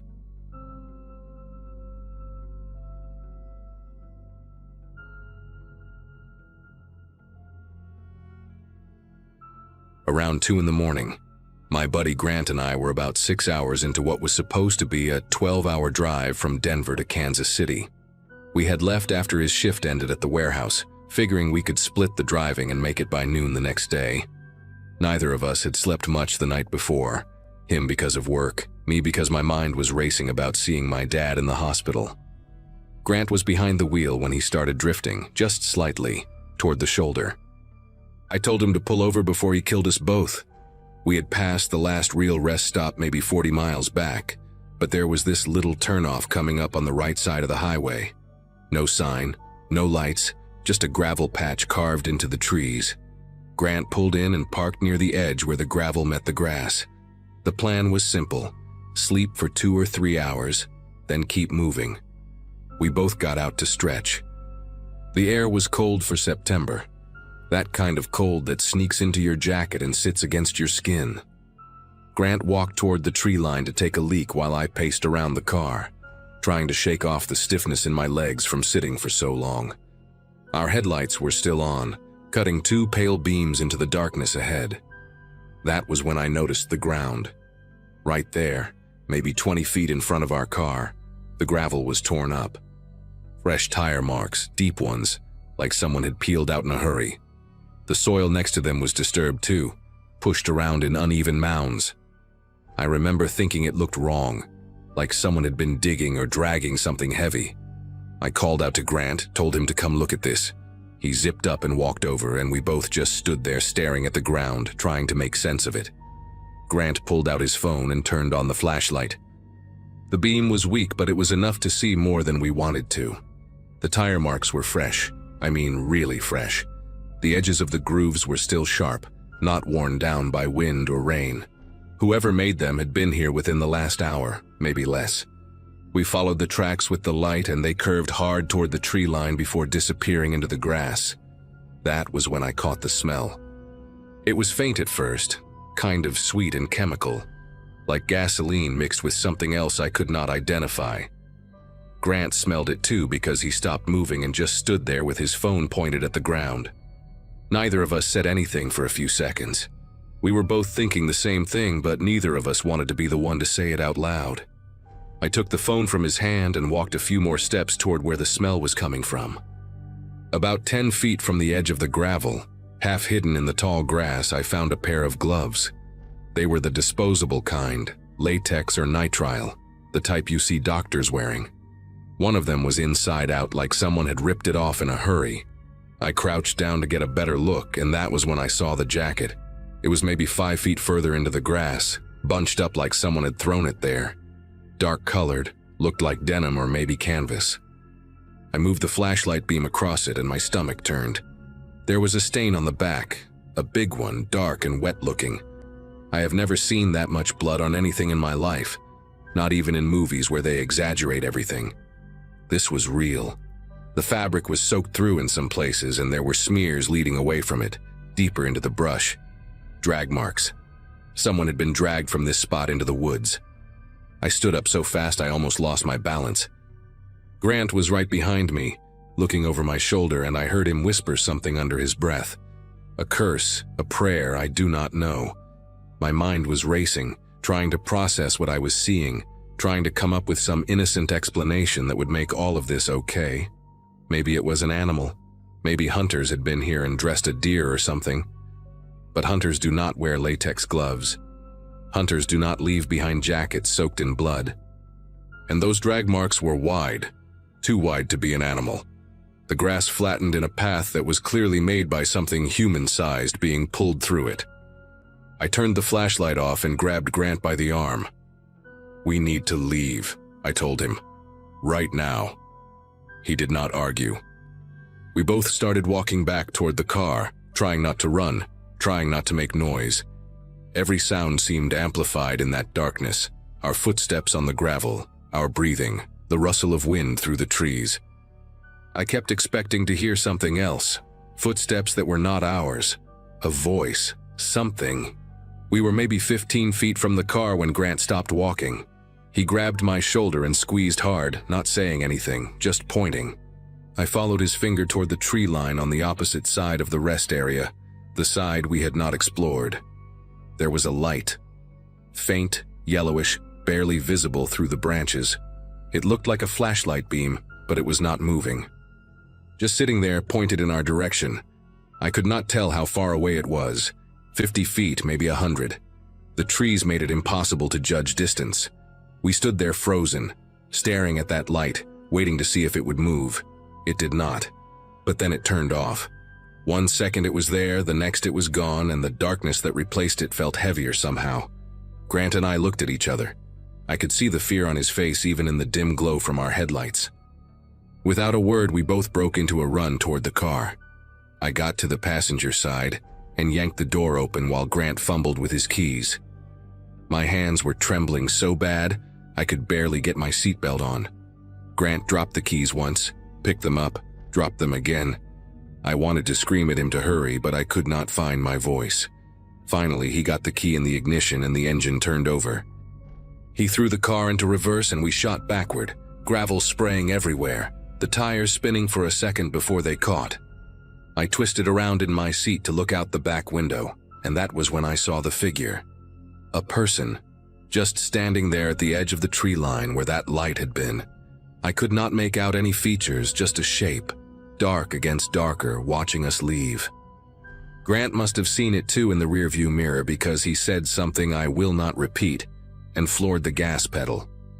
We hit the highway going way too fast, the back end of the car fishtailing before he got it under control. Neither of us looked back again. We drove in silence for the first 10 minutes. I kept checking the side mirror, expecting to see headlights behind us, expecting someone to be following. The road was empty.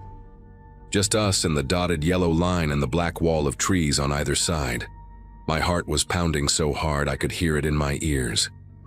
Grant's knuckles were white on the steering wheel, his jaw clenched tight. I wanted to say something, anything to break the tension, but every time I opened my mouth, nothing came out.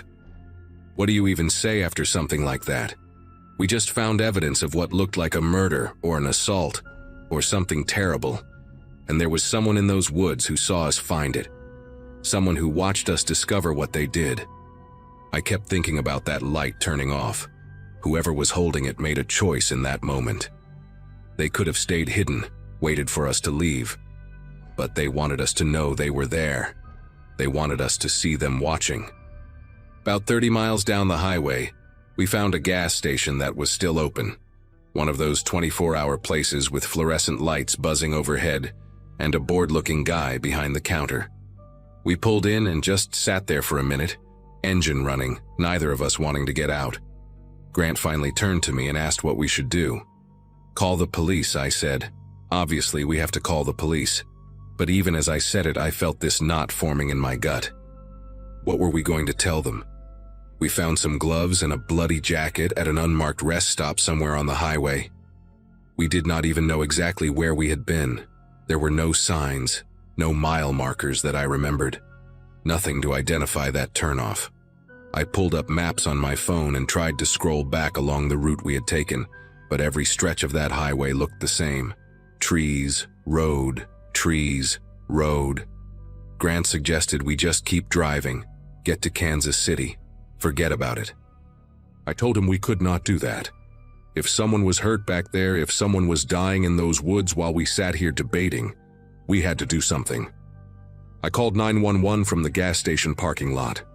The dispatcher sounded tired, like she had already dealt with 100 calls that night and mine was just one more. I tried to explain what we had found. The tire marks, the smell, the gloves, the jacket with blood on it, the drag marks. She asked me for a location, and I told her I did not know exactly. Somewhere between mile marker 80 and 120 on the highway heading east from Denver. That was the best I could do. She asked if we had touched anything, and I said no, which was true. She asked if we had seen anyone, and I hesitated. I told her about the light in the trees, about the figure standing there when we drove away. There was a pause on the line. She asked me to describe the figure, and I said I could not. It was too dark. I just saw a shape. She told me to stay on the line while she contacted the state patrol. Grant and I sat there in that parking lot for almost an hour, waiting for someone to call us back. When they finally did, it was a trooper who said they were sending units to check the area, but that it might take a while to locate the exact spot. We made it to Kansas City around noon the next day. I spent 3 days at the hospital with my dad, barely sleeping, jumping at every noise. Grant stayed with his cousin in the city and we texted back and forth but did not really talk about what happened. It was like we had made some unspoken agreement to pretend it was just a bad dream. On the 4th day, I got a call from a detective with the state patrol. He said they had found the rest area we described. He said they had found evidence of what he called a violent incident. He would not give me details over the phone, just asked if I would be willing to come in and give a formal statement when I got back to Denver. I said yes. When I asked him if they found anybody in the woods, he went quiet for a second. Then he said they were still investigating and could not comment on an active case. The way he said it, the weight in his voice, told me everything I needed to know. They found something in those trees, or someone. And I do not think whoever it was made it out alive. I gave my statement a week later. The detective showed me photos of the rest area in daylight and it looked so ordinary, so harmless, just a patch of gravel and grass next to the highway. He confirmed that they had recovered the jacket and gloves, that the blood was human, that they had found other evidence deeper in the woods that he could not discuss. He asked me again about the figure I saw, and I told him the same thing I told the dispatcher. Just a shape, too dark to see anything else. He nodded like he expected that answer. When I asked if they had any suspects, he shook his head. No witnesses except us, and we had not seen enough to help. That was 6 months ago. I still check the news sometimes looking for any update, any arrest, anything. There has been nothing. Whoever was in those woods that night is still out there. Sometimes when I am driving at night and I see a dark turnoff on the side of the road, I feel my chest tighten, and I grip the steering wheel a little harder. I think about that light turning off. I think about that figure standing there watching us leave, knowing we had seen what they did. And I wonder if they ever think about us too.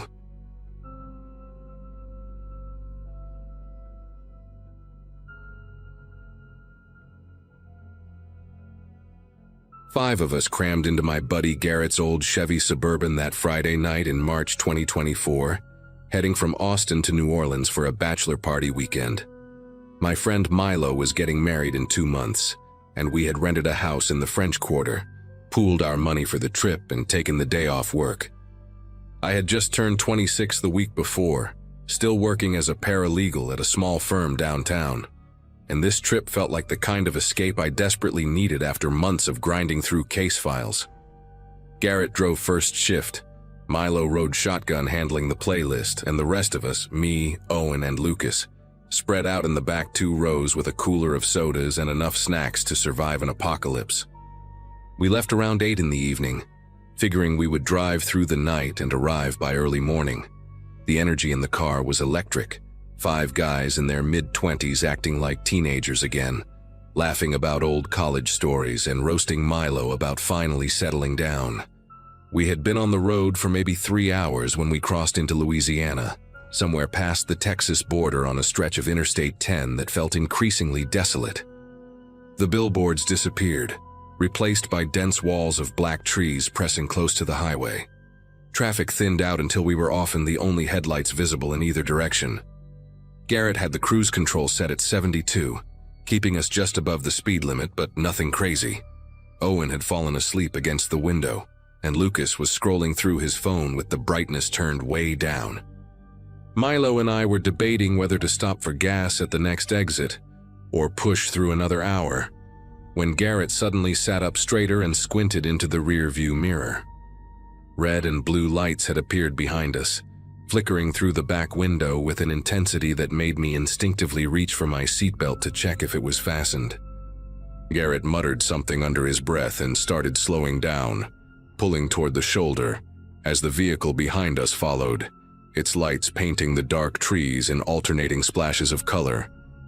The first thing I noticed when we came to a complete stop was the vehicle itself. It was a dark-colored SUV, maybe black or deep navy, but it had no clear markings on the side, no sheriff's star, no state trooper emblem, no police written anywhere that I could see.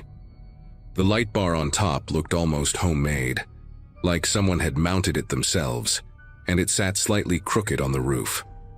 Owen woke up and asked what was going on, his voice groggy and confused. Lucas leaned forward between the front seats, trying to get a better look. We all just sat there in silence for what felt like forever, watching the figure inside the SUV through our mirrors. The driver's door finally opened, and a man stepped out, but he did not walk the way cops usually walk during a traffic stop. He moved too quickly, almost eagerly, and he approached the driver's side window without that cautious, hand-on-hip posture you see in every police procedural on television.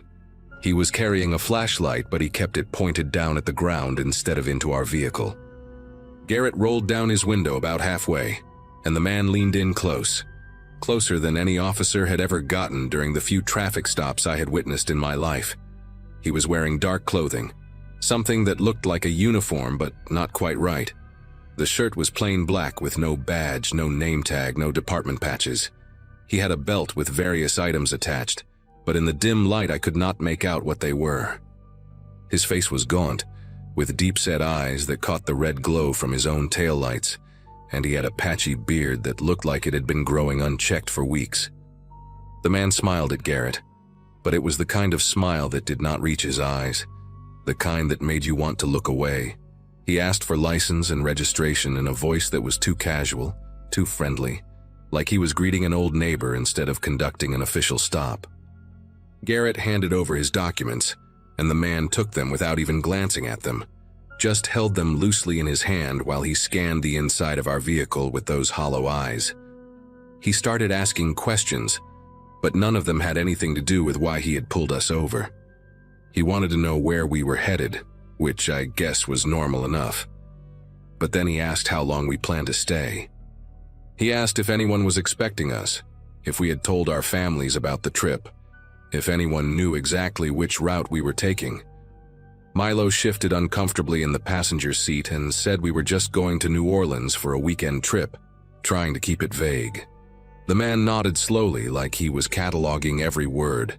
Then he pointed his flashlight directly at Lucas in the back seat and asked him specifically if he had a girlfriend waiting for him at home.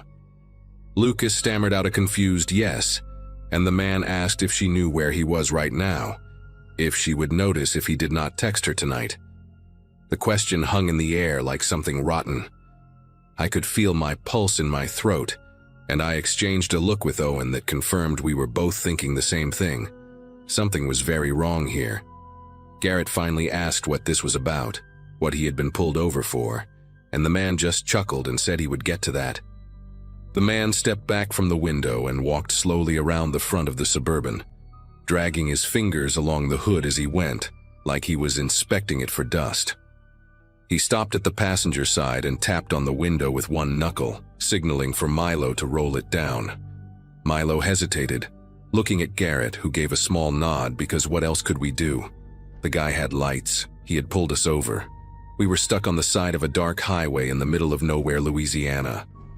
Milo cracked the window just a few inches, and the man bent down to peer inside, his face uncomfortably close to the glass. He asked Milo to step out of the vehicle. Just like that, casual as anything, like he was asking him to pass the salt. He said he needed to speak with him privately, that it was standard procedure, that it would only take a minute. My heart was hammering so hard I could hear it in my ears. Milo asked why, asked what he had done, and the man's expression flickered. Just for a second, something cold and irritated passed across his face before the fake friendliness returned. He repeated that he needed Milo to step out, and this time his voice had an edge to it. That was when Garrett did something that probably saved us.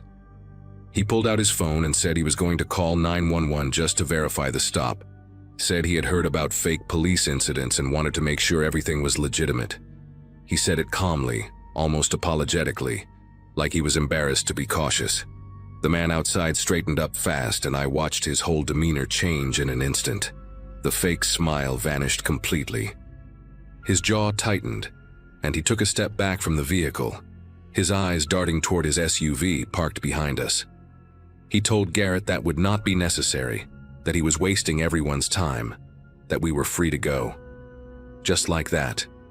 No ticket, no warning, no explanation for why he had pulled us over in the first place. He did not even hand back Garrett's license and registration. He just dropped them on the ground next to the driver's side door and started walking back to his vehicle. His pace was quick now, urgent, completely different from the slow, predatory approach he had used when he first got out. Owen whispered for Garrett to go, to just drive, and Garrett did not need to be told twice. Garrett threw the Suburban into drive and pulled back onto the highway, accelerating faster than I had ever seen him drive.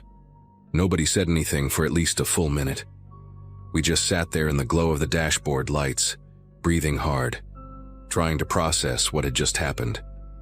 Lucas was the first to speak, asking if that guy was even a real cop, and none of us had an answer. I turned around in my seat to watch the SUV behind us, half expecting it to follow, but its lights suddenly went dark. The red and blue stopped flashing, the headlights turned off completely, and the vehicle just sat there on the shoulder like a dead thing. Then it made a U-turn across the median, which no police officer would ever do, and disappeared in the opposite direction without any lights on at all. We watched until it vanished into the darkness, and then we all started talking at once, our voices overlapping with fear and confusion and adrenaline. Milo kept saying he had almost gotten out of the car, that he had actually reached for the door handle before the man's questions got too strange. That thought made me feel sick in a way I cannot fully describe. We drove for another 40 minutes without stopping, checking the mirrors constantly, jumping at every pair of headlights that appeared behind us. Garrett kept his speed exactly at the limit, terrified of getting pulled over again, but also terrified of staying in that stretch of highway any longer than necessary. When we finally saw a well-lit gas station near the next exit, we pulled in without even discussing it. The fluorescent lights felt like a sanctuary after all that darkness. We parked close to the entrance where other cars were filling up, where there were cameras and people, and the ordinary sounds of a convenience store operating in the middle of the night. I got out on shaky legs and just stood there for a moment, breathing in the smell of gasoline and fried food from inside, grounding myself in something normal. That was when we noticed a Louisiana State Trooper vehicle parked on the other side of the lot, a real one with proper markings and a uniformed officer sitting inside doing paperwork. Owen suggested we go talk to him, tell him what happened, and after a brief debate we all agreed. We needed to know if what we had experienced was as wrong as it felt. The trooper's name was printed on a tag pinned to his chest, and he looked up from his clipboard with the kind of tired patience that comes from working night shifts for years. We must have looked rattled because he immediately asked if we were all right, if there had been an accident. Garrett explained what happened, the SUV with no markings, the crooked light bar, the man in plain black clothes asking invasive questions, the attempt to separate Milo from the group. The trooper's expression changed as Garrett talked. He went from politely attentive to genuinely concerned, leaning forward in his seat and asking us to describe the vehicle again, to describe the man, to pinpoint exactly where on the interstate this had occurred. When Garrett finished, the trooper was quiet for a moment. Then he told us something that made my stomach turn to ice. He said there was no authorized unit operating in that area tonight. No sheriff's deputies, No state troopers, no federal vehicles. He said we needed to file an official report immediately, and his voice had a gravity to it that told me this was not the first time he had heard a story like ours. We spent the next 2 hours at a state police station off the highway, giving statements and descriptions to a detective who recorded everything on a digital device. She asked us to recall every detail we could: the shape of the light bar, the exact wording of the questions, the way the man had moved, anything distinctive about his appearance or his vehicle. Lucas remembered that the SUV had a small dent on the front bumper, driver's side. Owen recalled that the man had been wearing boots that looked military, not the polished shoes a real officer would wear. I remembered his hands, how his fingernails were long and dirty, how he had a faded tattoo on his left wrist that looked like numbers or letters, but I could not make it out in the dark. The detective wrote everything down without expression, but when we finished, she thanked us in a way that felt heavy, significant. She said our description matched 2 other reports from the past 18 months, incidents on the same stretch of highway, involving a similar vehicle and a man fitting the same general appearance. She did not tell us what happened in those other cases, and I did not ask. I was too afraid of the answer. We made it to New Orleans by sunrise, but the bachelor party felt hollow after that. We went through the motions, the dinners, the bars, the laughter that came too loud and faded too quickly. But none of us could shake what had happened on that dark stretch of Interstate 10. Milo kept coming back to the moment he almost opened the door, kept saying he could feel the handle under his fingers, kept wondering what would have happened if he had stepped out into the night with that man. We never found out who he was. The detective called Garrett a few weeks later to say they were still investigating, that they had increased patrols in that area, but no arrest was ever made as far as I know. Sometimes I search online for news stories about that highway, about missing persons or attacks on travelers in rural Louisiana, and I find enough to keep me awake at night. I think about how easily we could have become one of those stories. I think about how the only thing that saved us was Garrett's instinct to reach for his phone. And I think about that man, still out there somewhere, waiting on a dark shoulder with his crooked lights flashing, hoping the next group of travelers will be a little less cautious than we were.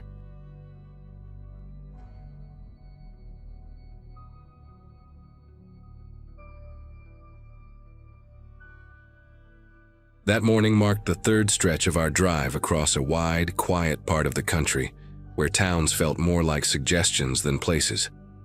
The trip was meant to reset things for us, a low-budget escape after months of stress, juggling work deadlines and school schedules. We were tired of chain hotels and figured a small roadside lodge would give us a story to laugh about later. The listing promised clean rooms, hot showers, and old-fashioned quiet, which sounded perfect after hours of engine noise. My partner Sarah was scrolling reviews while I drove, and none of them raised obvious alarms. The kids were restless but excited, counting down miles like it was a game. When the GPS told us to turn onto a narrow gravel road, I remember thinking how empty everything looked. Fields stretched out on both sides, and the silence pressed in the moment we slowed down. The lodge came into view like something paused in time, sitting back from the road with faded signage, and windows dulled by grime, paint peeled in long strips, and weeds pushed through cracks in the parking lot as if no one bothered fighting them anymore. No cars were parked outside, not even near the entrance, which felt strange for mid-afternoon. A single figure stepped out from the office door, a man with a stiff posture and clothes that looked slept in rather than worn. He spoke politely but didn't offer small talk, keeping his answers short and his eyes drifting past us instead of meeting them. The air smelled faintly of damp wood and something sour I couldn't place. Inside the office, half the lights were off, and a dusty fan hummed without moving much air.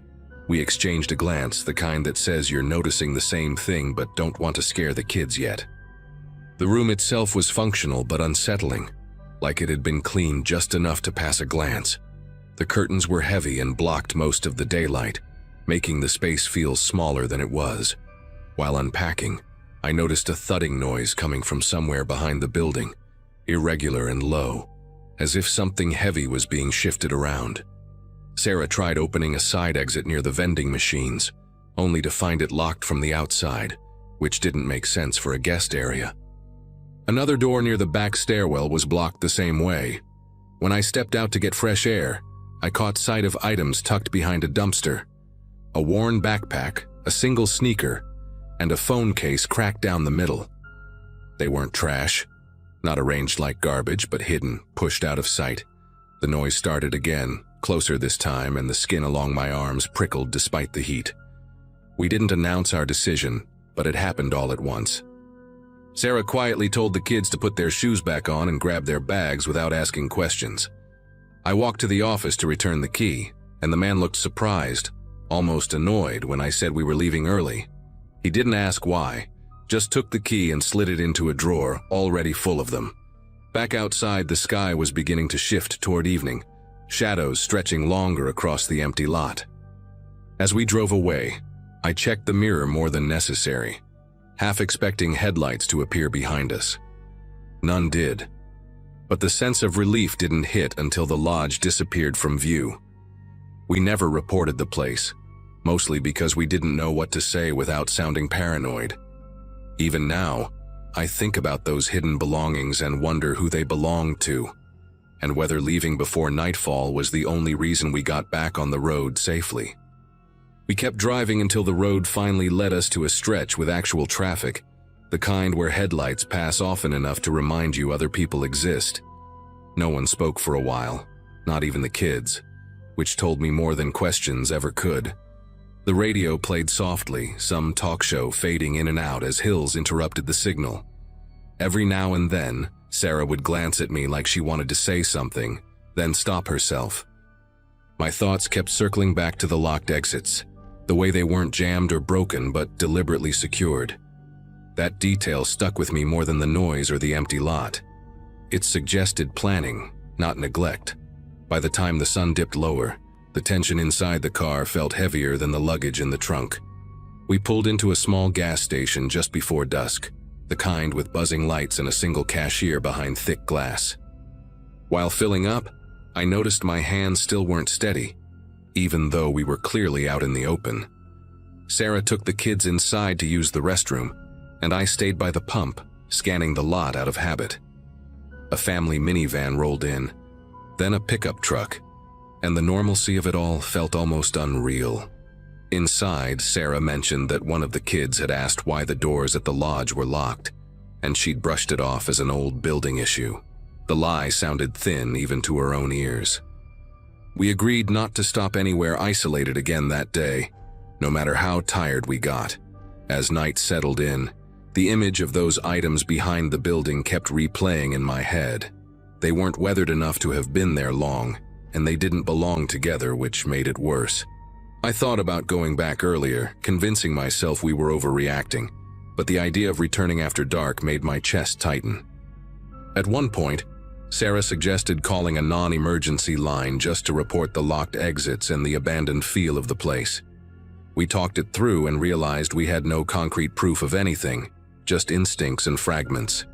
Still, instincts exist for a reason, and ignoring them had never ended well for anyone I knew. We decided that if we saw the lodge listed again during the trip, we'd leave a warning review without accusations, just facts.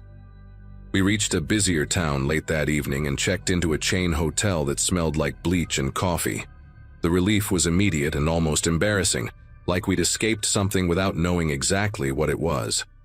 The kids finally relaxed, laughing at the TV while eating snacks from a vending machine that actually worked. Sarah and I stayed up longer than usual, replaying the day in quiet voices, making sure our memories matched. Nothing else happened that night. No calls, no strange encounters, just sleep that came hard but stayed.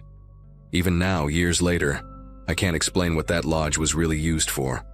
All I know is that leaving when we did felt like a decision that closed a door we were never meant to open. The next morning, the drive resumed under a pale sky, and the previous day felt unreal in a way that made details sharpen instead of fade. Every time we passed a turnoff toward open land, I felt a small spike of tension, like my body remembered something my mind wanted to shelve. The kids asked if we could ever go back to a place like that lodge, curious in the way only they can be, and Sarah answered quickly that some places just aren't meant for families. I replayed the man's expression when we returned the key, the way he didn't bother pretending to care. It wasn't hostility exactly, more like impatience, as if we'd interrupted a routine he expected to continue. That stuck with me more than the noise ever did. Routine implies repetition, and repetition implies others. A few days later, once we were back home and the trip had officially ended, I tried to look the lodge up again. The listing was still there, photos unchanged, descriptions still cheerful and vague. I scrolled through recent reviews and noticed something unsettling. Gaps. Weeks with nothing, then a sudden short, overly positive comment that read like it was written to fill space rather than describe a stay. I wrote a careful review of our own, sticking to what we experienced without speculation. I mentioned the lack of guests, the locked exits, and the belongings behind the building, choosing words that couldn't be brushed off as dramatic. Hitting post felt heavier than it should have, like tossing a note into deep water and hoping someone else would find it. Not long after that, the listing disappeared entirely. No explanation, no archived page, just gone. Sarah noticed it first and called me over, and we stared at the screen longer than necessary. I checked other booking sites, different spellings, even the map location itself. The place still existed on satellite view, but no accommodation information came up anymore. That was the closest thing to an answer we ever got, and it didn't feel comforting. If anything, it confirmed that something about that lodge didn't survive attention. We talked briefly about contacting authorities again, but with no listing and no new information, it felt like chasing a shadow. Life moved on, as it always does, but that day still surfaces in quiet moments. Sometimes it's triggered by a roadside sign advertising cheap rooms, or by a stretch of road where the silence feels too intentional. I don't tell this story to scare people away from travel or small towns. I share it because sometimes the safest decision doesn't come with proof or validation, just a strong internal warning. We trusted that warning and left while the sun was still up. Whatever happened at that lodge after dark, or before we arrived, remains unknown to us. And honestly, not knowing feels like the best possible outcome.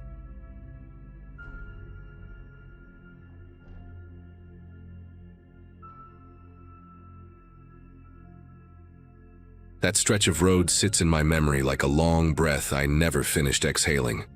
I was on a road trip with my friend Logan, heading across the state to clear my head after a messy few months at work. At the time, my life felt paused, like I was drifting between decisions, filling days with movement just to avoid sitting still. We weren't rushing anywhere, just driving, talking, stopping for gas when the tank dipped too low. The highway thinned out as the afternoon went on, the scenery flattening into fields and distant tree lines. Radio stations faded one by one until static filled the car.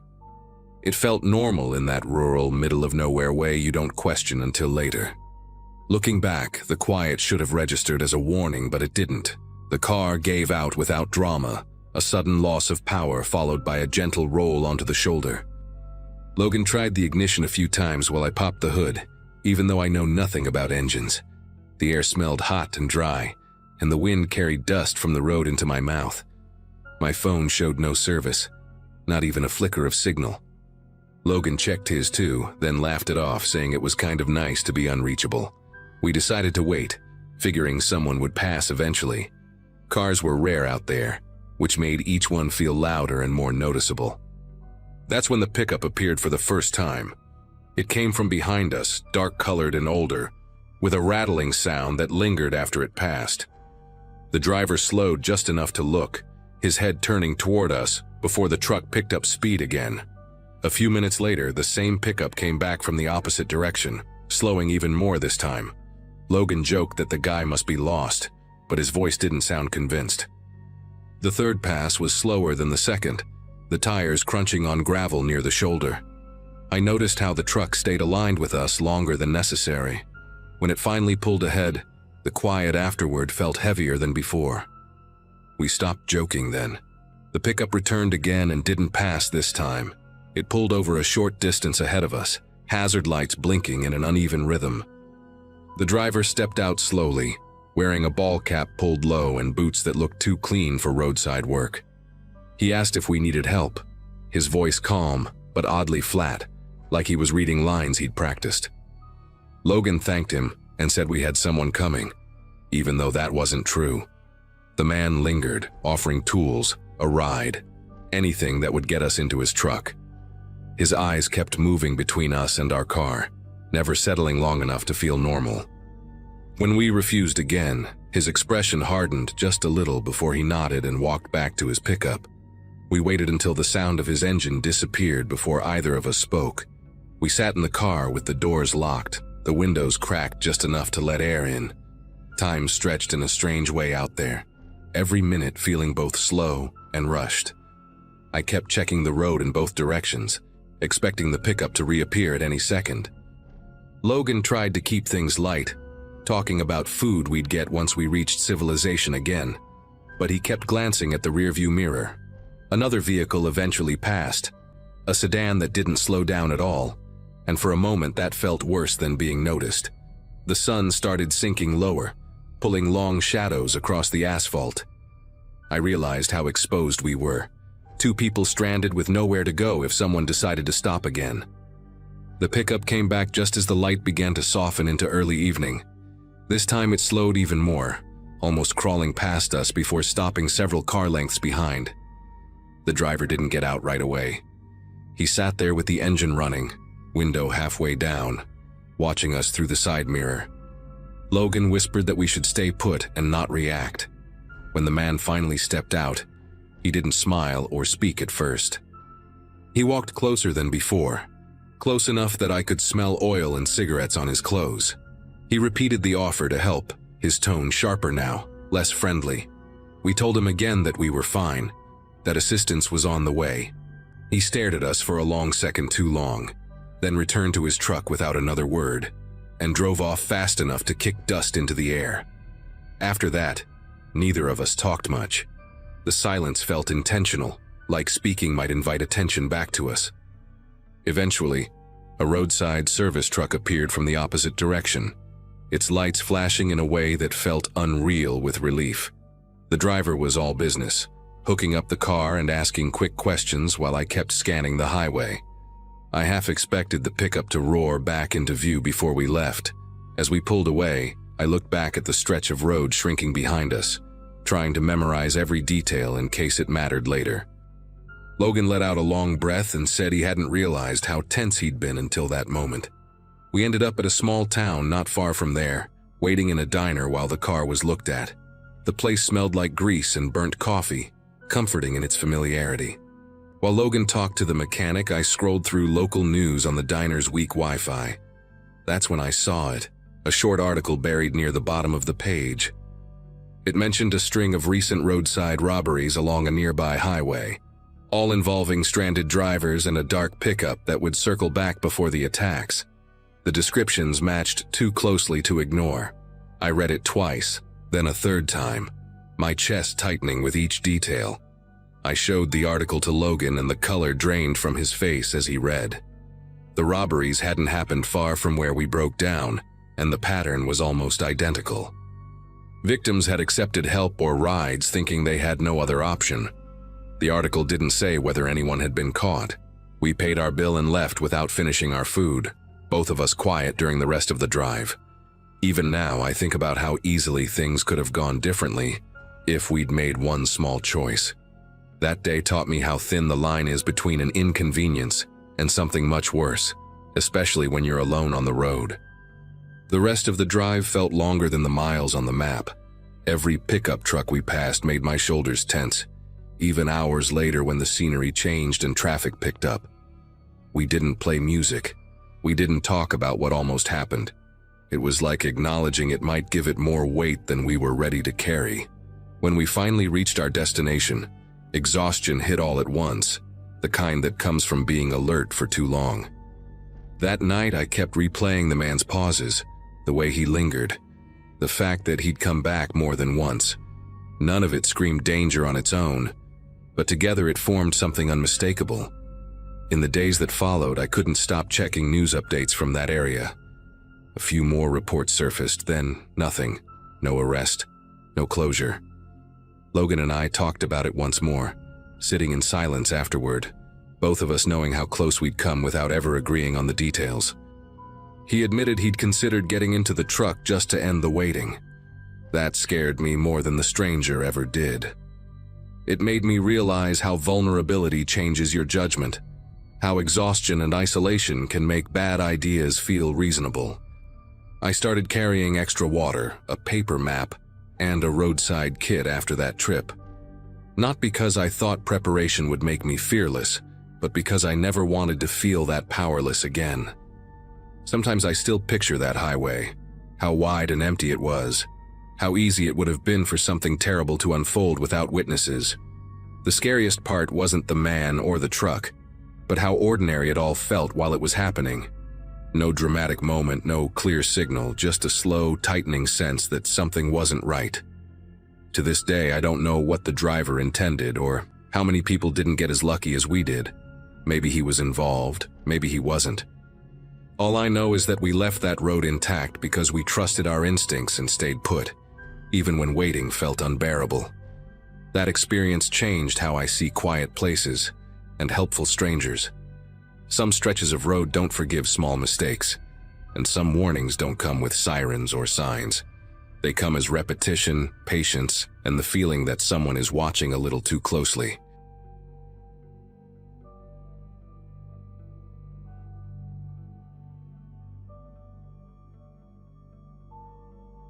Early that morning, the trip still felt simple and almost boring, the kind of drive meant to clear your head. The plan was to cross a few states in one stretch, just me, Mason, and Riley rotating the wheel, chasing that loose feeling you get when the road keeps unspooling ahead of you. Life at that point was steady but numb, long work weeks, cheap takeout, and the sense that every day looked the same. A road trip felt like pressing pause, even if only for a weekend. The car smelled like gas station coffee and the citrus wipes Riley kept using on the dashboard. We joked about playlists, missed exits, and how the GPS always sounded annoyed. Nothing about the day hinted that it would stay with me this long. By late afternoon, the highway thinned out, traffic dissolving into long gaps of silence between passing cars. The GPS rerouted us without warning, insisting we take a narrow exit that cut through farmland instead of staying straight. At first, it felt harmless, rolling hills, endless fences, and fields that looked abandoned rather than worked. Cell service faded bar by bar until the screen showed nothing but the map and our blinking dot. Mason tapped the phone like that would fix it, laughing it off, but the laugh didn't last long. The road narrowed, asphalt cracking into uneven patches, and the sky started turning a heavy gray. We passed no houses, no stores, just mailboxes leaning at odd angles. Eventually, we reached a small cluster of buildings that barely qualified as a town. A gas pump with peeling paint, a diner with one flickering light, and a handful of trucks parked like they'd been there forever. We pulled in, relieved to see people at all. Inside the diner, the air smelled like old grease and burnt coffee, and conversations died the second we walked in. The locals stared openly, not curious, just watchful. I asked an older man behind the counter how to get back to the highway, keeping my tone friendly. He didn't answer right away, just looked past me toward the window, then muttered something about taking the long way around. Another woman shook her head, whispering that the roads weren't safe after dark without explaining why. When we stepped back outside, the sun was already sinking, shadows stretching too fast across the dirt lot. Mason pointed out that one of the trucks had started its engine as we left, the sound low and deliberate. As we drove away, another set of headlights appeared in the rearview mirror, then another farther back. No one passed us, no one honked. They just stayed there, matching our speed. Riley tried the GPS again, but the screen stayed frozen, useless. The silence inside the car felt heavier than the night settling around us. That was the moment the trip stopped feeling like an escape and started feeling like a mistake. The farther we drove, the more deliberate it felt, like the road itself was closing in. The pavement thinned into gravel in places, tires crunching louder than they should have. The vehicles behind us multiplied until I counted 3 sets of headlights, spaced evenly, never drifting. Mason kept glancing at the mirrors, jaw tight, saying they were probably locals heading home, but his voice didn't match the words. Riley suggested turning around, but the idea of going back past that diner made my chest tighten. There were no streetlights, just our headlights carving a narrow tunnel through the dark. Every farmhouse we passed sat far back from the road, windows black, as if no one lived there at all. We slowed near a fork in the road, unsure which way to go, and that's when one of the vehicles behind us flashed its high beams, sharp and sudden. Another did the same a second later, like a signal. Mason accelerated, dust kicking up behind us, and the headlights closed the distance almost immediately. One truck pulled alongside us just long enough for me to see a silhouette leaning toward the window, arm resting out the side, before dropping back again. No one tried to pass. They didn't need to. They seemed content keeping us where we were. My thoughts kept circling the same question. Why not just let us leave? Riley spotted a faded sign half buried in weeds pointing toward the highway, or what we hoped was the highway. Mason took the turn without slowing, the car jolting as we hit a rougher stretch of road. The vehicles behind us hesitated for the first time, engines roaring louder as they adjusted. One peeled off, disappearing down a side road, but two stayed with us. The road climbed a small hill, then dipped sharply, trees closing in on both sides. For a moment, the headlights vanished behind a curve, and the silence felt unreal, like holding your breath underwater. That relief shattered when the headlights reappeared closer than before. Mason pushed the car harder than he ever had, the engine whining in protest. The road straightened, and ahead, faint but unmistakable, were the reflective markers of the highway. As soon as our tires hit smooth asphalt, the vehicles slowed, then stopped altogether, their headlights cutting off one by one. We didn't slow down. We didn't look back. The rest of the drive passed in a haze of adrenaline and disbelief, each of us replaying the same images in our heads, trying to make sense of something that refused to feel random. Once we stopped at a rest area, none of us got out of the car right away. The lights buzzed overhead, bright and sterile, and it felt wrong that other travelers moved around like nothing had happened. Mason finally killed the engine and just sat there, hands on the wheel, breathing slowly like he was trying not to shake. Riley broke the silence by saying the whole thing sounded insane out loud, which somehow made it worse. We replayed every second, the looks in that diner, the way the trucks moved in sync, the silence when we asked simple questions. No one had a theory that made sense. We agreed on one thing only. That wasn't random. Later that night, at a motel we hadn't planned on stopping at, sleep didn't come easily. Every headlight passing outside the curtains made me tense up, listening for engines slowing down. I started searching online, not knowing exactly what I was looking for, just typing fragments of what we experienced. Buried in local forums and old news posts were mentions of stranded motorists, assaults that never led anywhere, people found injured on back roads with no memory of who helped or hurt them. The locations were vague, unnamed, but the details lined up in uncomfortable ways. The comments were worse than the articles, locals warning outsiders not to wander, not to trust detours. Seeing it written by strangers made my skin prickle. The next morning we decided not to report anything. That choice still bothers me, but at the time, we couldn't explain what happened without sounding unhinged. No plates, no faces, no clear crime, just fear and instinct. Instead, Mason altered the rest of the route manually, triple-checking every stop. Riley barely joked anymore, staring out the window like the landscape itself might turn on us. We stayed on major highways, ignored every suggested shortcut, and didn't stop unless there were crowds around. The trip ended early, not because of distance, but because none of us wanted to keep pretending this was still fun. What sticks with me isn't just the fear, but how coordinated it all felt. Those people didn't panic or rush. They controlled the pace, the silence, the road itself. Whatever happens out there doesn't rely on luck or opportunity. It relies on travelers trusting a screen to guide them somewhere unfamiliar. I still take road trips, but I plan them like a paranoid person now. Offline maps, printed routes, and a hard rule to never follow a detour once service drops.